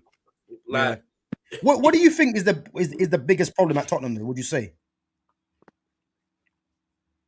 They've always been a selling club. Yeah. But they've never been a big club. Like, no one will ever view them as contenders, because let's be real, Xavi Simons, if he was to have 2 solid seasons and then Real came in for him, he's gone. Yeah, they'll sell him. You know what I mean? Or not even necessarily Real, like even a Juve or fucking, you know what I mean? A AC or some shit could come in for him and it'd be sold, because they're gonna get that check. You know what I mean? But for me, like it's like Leipzig. Their whole system is set up to they buy in players to develop them a slight bit more and get them on for a profit, and that's always been Tottenham, innit? I mean, yeah, I mean they have lost players throughout the years, but I don't know, man. I look at their squad, yeah, and their squad ain't the worst, you know what I mean? But I think there's no one really that you could actually say is an absolute standout, you know. And they've all got good players across the board, but I mean, Kudus, I like Kudus, but he's hit and miss at the moment. No, but the thing is, though, if you look at Tottenham throughout, say, like the last 20, 30 years, yeah, they've always had a half-decent squad. Yeah. Take it back to when they had Ginola and that, you know what I mean? They always had a decent squad. But the thing is, when a player reached a certain point, like, because they never looked like the best, but they always had a half-decent squad. But when a player reached a certain point, like a Berbatov or a Modric did, they were gone. As soon as there's clearly real talent and real quality in that squad, that player is picked out and replaced with somebody else that's not quite there. You know what I mean? Bale, everyone, every time there's a real potential world-class player there, all right, we'll have him. He's getting out.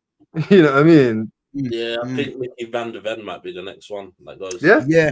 I won't be surprised if he ends up getting picked up by fucking a Barca or a Real or something, and he'll be gone. Bro, you know what? I was just about to say that, yeah.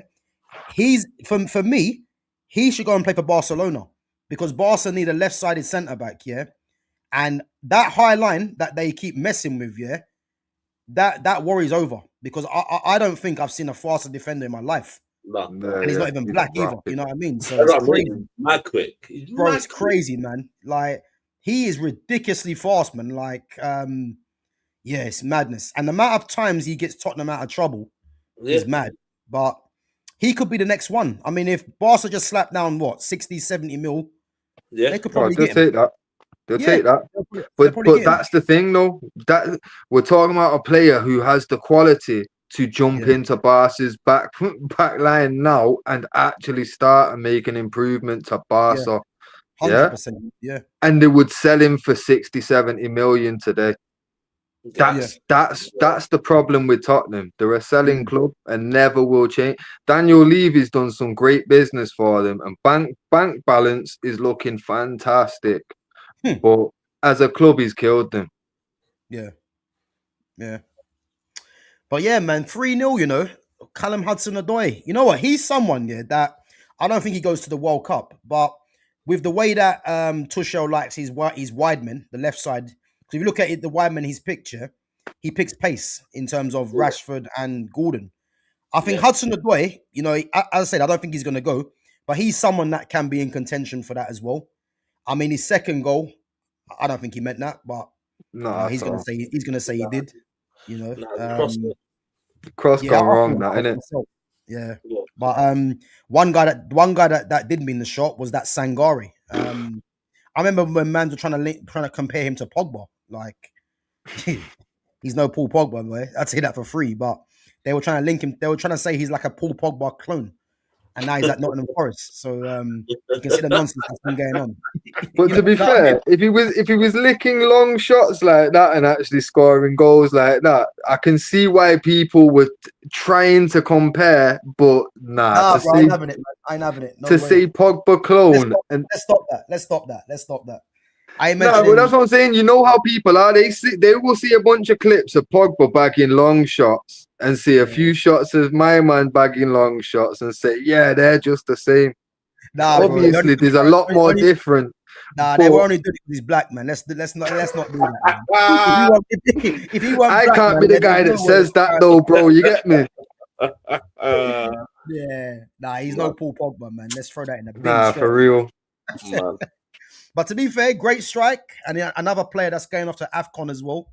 Yeah. So a good parting gift there, boy. But yeah, man, 3-0. I think Tottenham are actually 11th now, or something like that. I think it might be 11th or something like that, 11th or 12th. But it might be.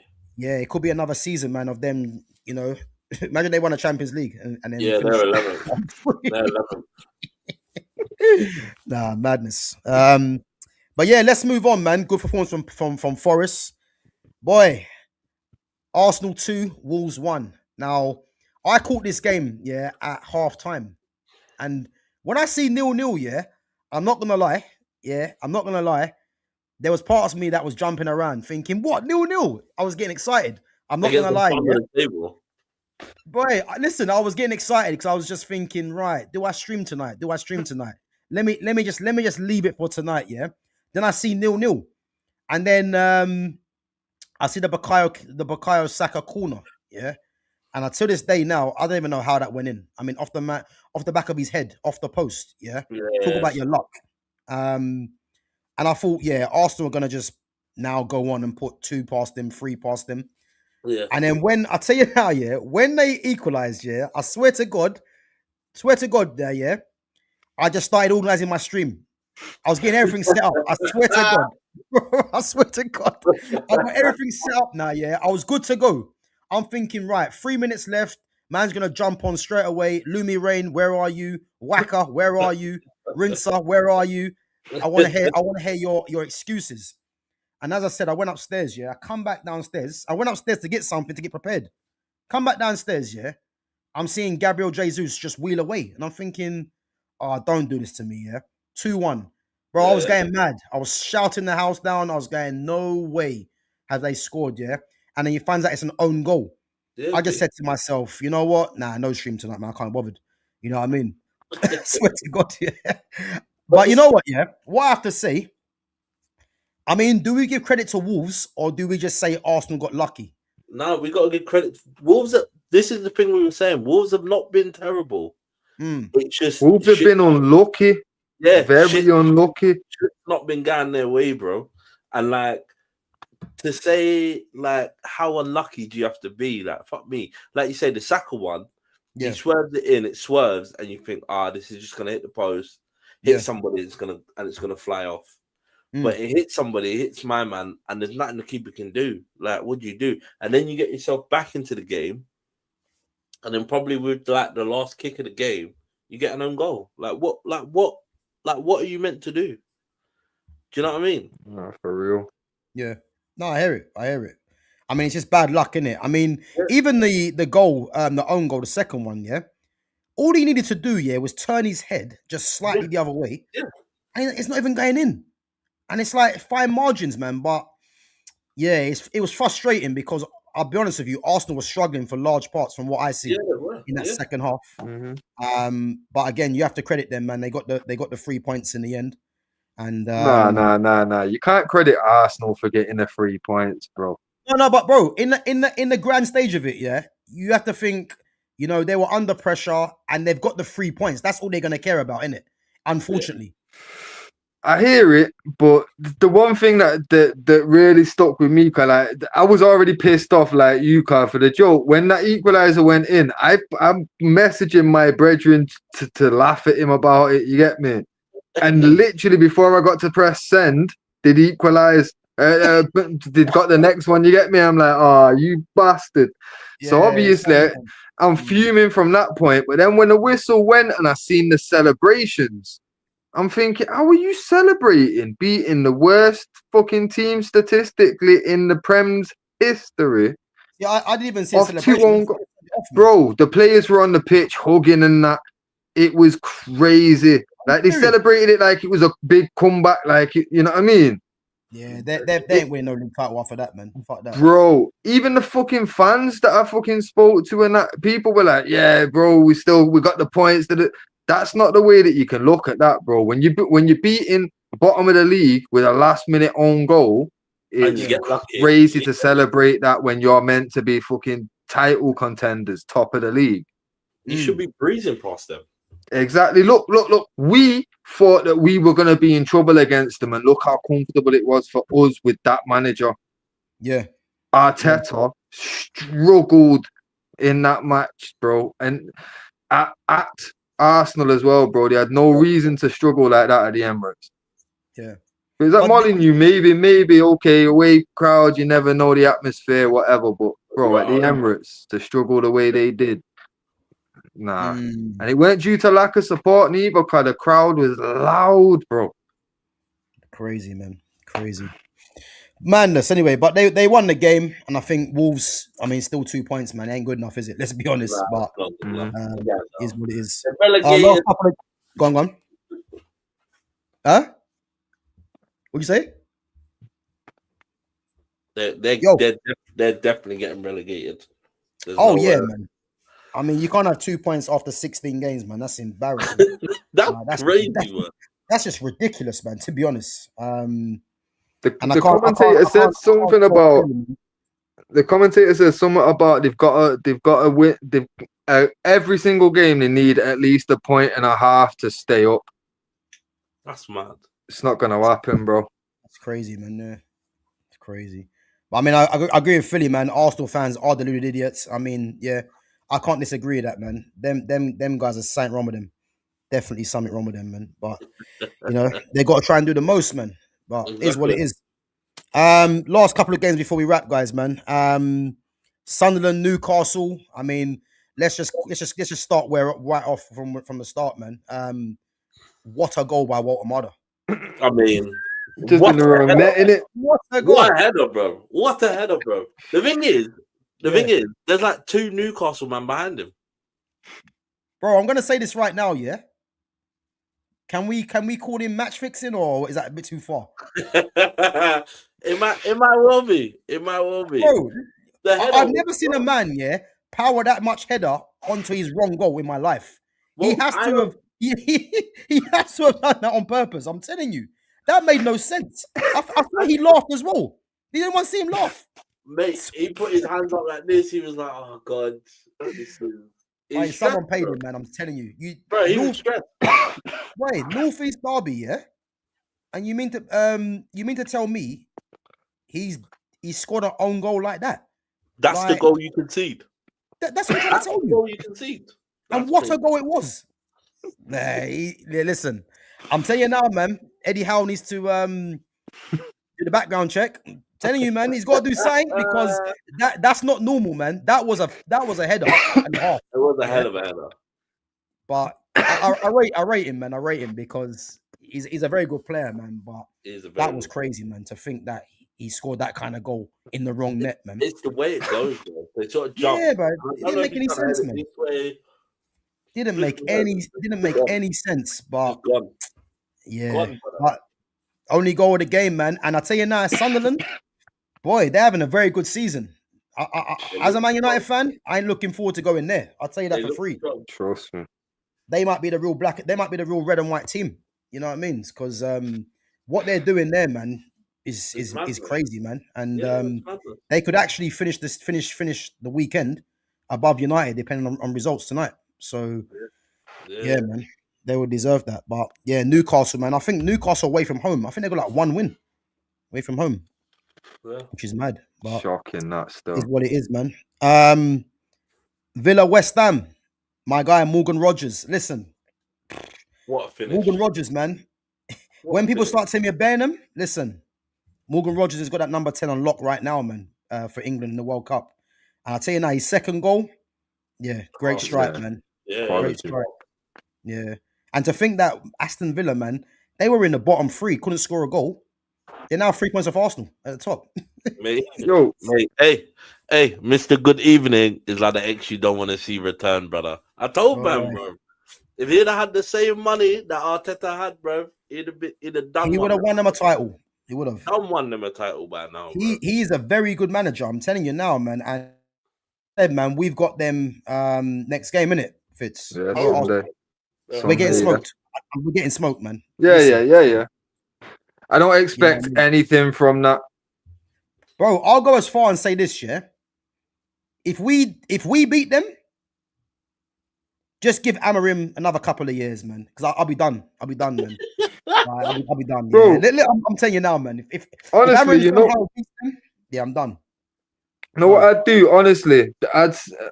This is where you throw Shea Lacey out. You give him, because you've not got nobody else to pick from. You say, look, go out there. You get me? This is what the fans have wanted. This is your opportunity. It's fucking probably the worst game I can put you into, but it's the first game that you've been a real option. You get me? Just see what Shea Lacey can do, because that little unknown factor there could be what's needed for us. You know what I mean? Yeah. But I feel like it'll be Sunday where the formation will change. Sunday is where the 4-3-3 will come in. You think? Yeah. At first, I didn't think that at all. But the fact that, like, when you first said that, I'm like, well, if that news is already circulating, it's gonna happen. Yeah. You know what I mean? Because the club are very strategic with what they let creep out. You know. Obviously, they're not gonna just fucking float that idea out there for nothing. Like, look how long they've been talking about Manu potentially leaving. A whole window to the point where we celebrated when we didn't go anywhere at the end of it. And he's done nothing for us since then. And he's going to go this window. You know what I mean? Like, they'll plant the seed first. Yeah. Well, I agree, man. I agree. But yeah, I ain't looking forward to that game, man. I think we're going to get smoked, man. I'll be honest with you. Because they're on some serious form. Most informed team in the league right now.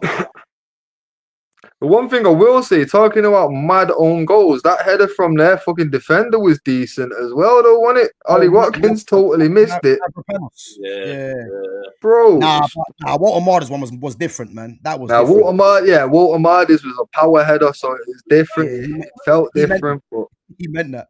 he meant that. I don't care what anyone says, man. He meant that. There's no way I'm having it. That he didn't mean it. I never thought. When I saw it, I just thought, "Oh shit! What a like! If that had been on the other side of the pitch, that'd have been class." But now that you said it, like, to be fair, that you wouldn't defend that way, innit? If you were defending that ball, you wouldn't. That's not where you're trying to put it, especially not with that kind of power. Bro, So I'm telling you probably, now, I'm pretty sure he laughed. He smiled. I'm telling you. Didn't make any I'm going sense. to rewatch Match of the Day tonight. Bro, watch it, man. I'm telling you now, there's no way he done that by accident. That's impossible. It's impossible to score a goal like that. You know what I mean? And it's not like he's shit in the air. He's very good in the air. So yeah, he done it on purpose, man. He got paid. He got paid, man. Yeah. He got Yeah, paid, the man. bet I don't on. care what anyone says, man. But we're calling Nick Waterman under pressure now. But yeah, man, that was a great header. But yeah, I say, man, West Ham losing another game. But yeah, Villa, man, they're in great form, man. Most informed team in the league. And as I said, not just Arsenal, man, but City as well. If any of them teams slip up and Villa win, Villa are there. I'm telling you, man.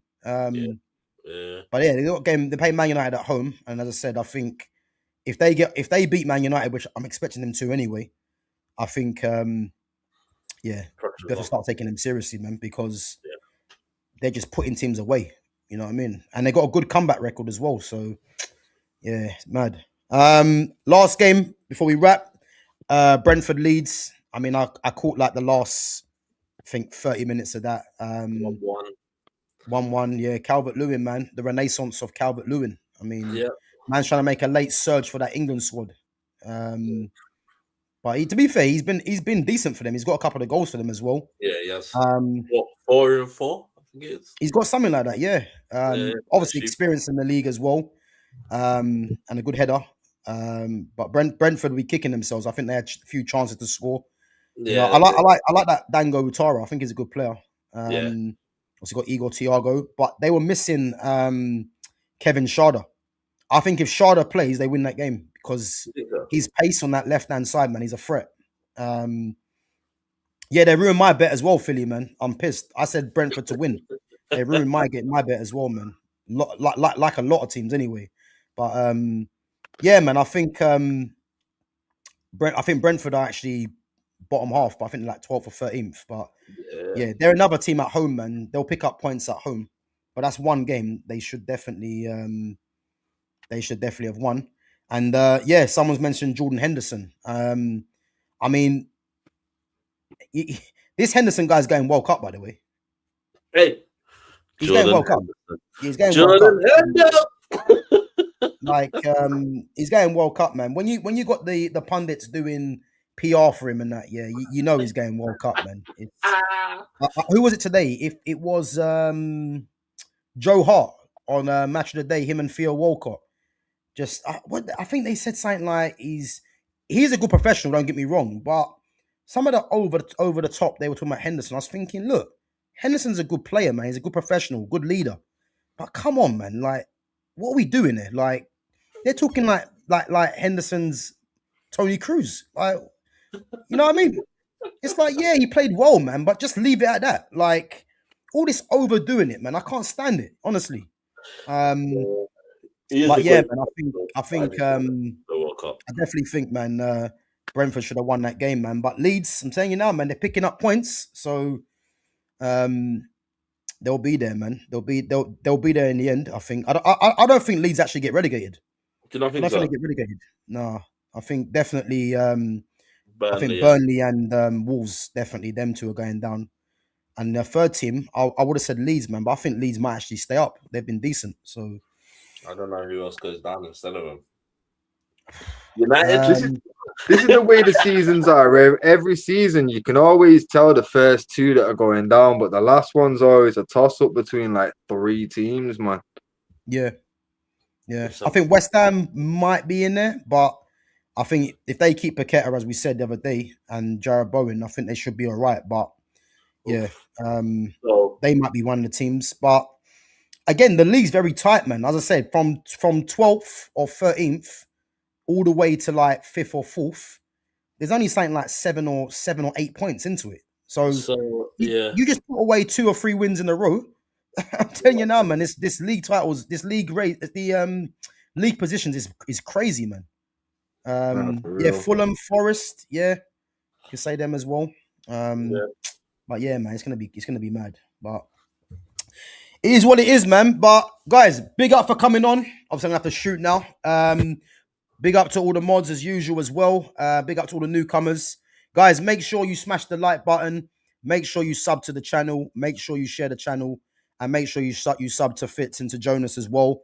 As I said, their link to their socials is in the description. So go over there and give them a follow. And yeah, big up to you two as well, man, for coming on each and every time.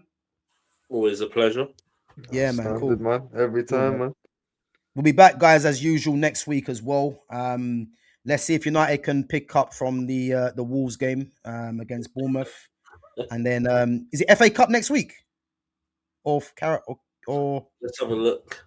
Is it? Oh no, it's league games next week. Though, No. It's our next game's Villa, and then we've got Newcastle on the 26th, and then the game after that, I think it's cup games, isn't it? Oh Lord, okay. I think Chelsea. I think Chelsea's got Cardiff in the cup this week. Yeah, they have. I think it's on Tuesday. I think. Yeah. Arsenal play Palace in the cup on the 23rd. Listen, I want to watch that game. I think Palace beat them. You know. I think Palace beat them. I think Palace are going to beat them because of Palace. Yeah, Palace are one of them teams, man. You know, if they play with the players I expect them to play, I think they'll cause them Arsenal problems, man. So you got Newcastle on the 26th. Yeah. So we got Bournemouth, Villa, Newcastle. I'm not even going to do how many points we should get because I can't bother no more. It's just long. He's felt at every attempt. You know what I mean? But tonight it starts, man. We're going to see what happens because that's going to be, Bournemouth, Villa and Newcastle. There's definitely a loss in there somewhere. But well, that's Sunday guaranteed, isn't it, at Villa? Yeah, man. It's on Sunday, yeah? Yeah. Oh, God, man. All right. We'll have to wait and see, man. You know what I mean? Making Monday even worse. Trust me, man. But listen, we're used to it now anyway, so can't really be complaining. But tonight, I've got this game on record, so when I get back, I'm gonna watch this, man, and see what I want with this game. But yeah, we'll have to wait and see, man. But guys, big up for coming on, man, each and every time. Guys, we are going to be live tomorrow, me and Fitz. We're going to do our wrestling stream at 7:00. So yeah, make sure you guys come through. Obviously, we're talking about the wrestling greats. Obviously, first stream on wrestling. So again, if you guys are wrestling fans, make sure you come through and give us your comments and questions. There's a few wrestlers we're going to go through. You better get Brett Hitman Hart. You better get Mankind. Man like Razor Ramon and that, you know. Man like Rikishi. Rikishi's not the greats, bro. You can't put him up there like that. Hey, in the corner somewhere. Next should be saying fucking Repo Man. Remember him? You get me? Doink the Clown and that, yeah. And Crush. Oh, mate. But yeah, guys, listen, make sure you come through tomorrow, man, and give us your questions and comments for me and Fitz. And as I said, man, it's going to be a good one because there's a lot of greats, man. But I want to know who Fitz thinks the greats are. And because it's a long list, man. And there's so many wrestlers that I've forgotten about, you know. But we're going to talk past and present. Not gonna lie, wrestling's been my thing. Like my whole life, it's been wrestling and football, innit? So like, bro, I can go way back with you, brother. Boy, the Bruno San Martinos, yeah? Come on. Nah, I'm not that old. Fucking hell, bro. Shit. Not that old. Shit. Hey, listen. Can go back. I'm 1990 in it for me, but obviously I can go back about 5 more years just because I'm that kind of guy that just goes back and just checks out other shit as well, innit? So probably go from first WrestleMania, first fucking Survivor Series, first SummerSlam, all them kind of things there. I've checked. So if I bring up man's like the Nasty Boys, you know about them, yeah? Yeah. Junkyard Dog and all them things. Yeah. Coco Beware and the Parrot Frankie and that. You know what I'm saying? I know what. You get me? I can go back, bro. So yeah, man. It'll be a good stream, bro. Man, like Virgil. Remember him? Yeah. Yo, bro, that was just blatant racism. That if my man wasn't a man slave, what the fuck was that, bro? Hey, but he didn't. You know what? To be fair, man, he didn't help himself, did he? You know what I mean? So serious. Man, like Virgil, Crazy. But guys, listen, wrap it up anyway. But yeah, big up to you two coming through, man, each and every time. Big up to the chat. Guys, make sure you smash the like button, sub to the channel, share the channel, follow the boys as well on the socials. And yeah, come through tomorrow, guys, at 7 o'clock. And yeah, man, we're going to get into it. So yeah, big up yourselves each and every time. And I'll catch you guys in a bit. Take it easy, cool. yeah? Later. Later.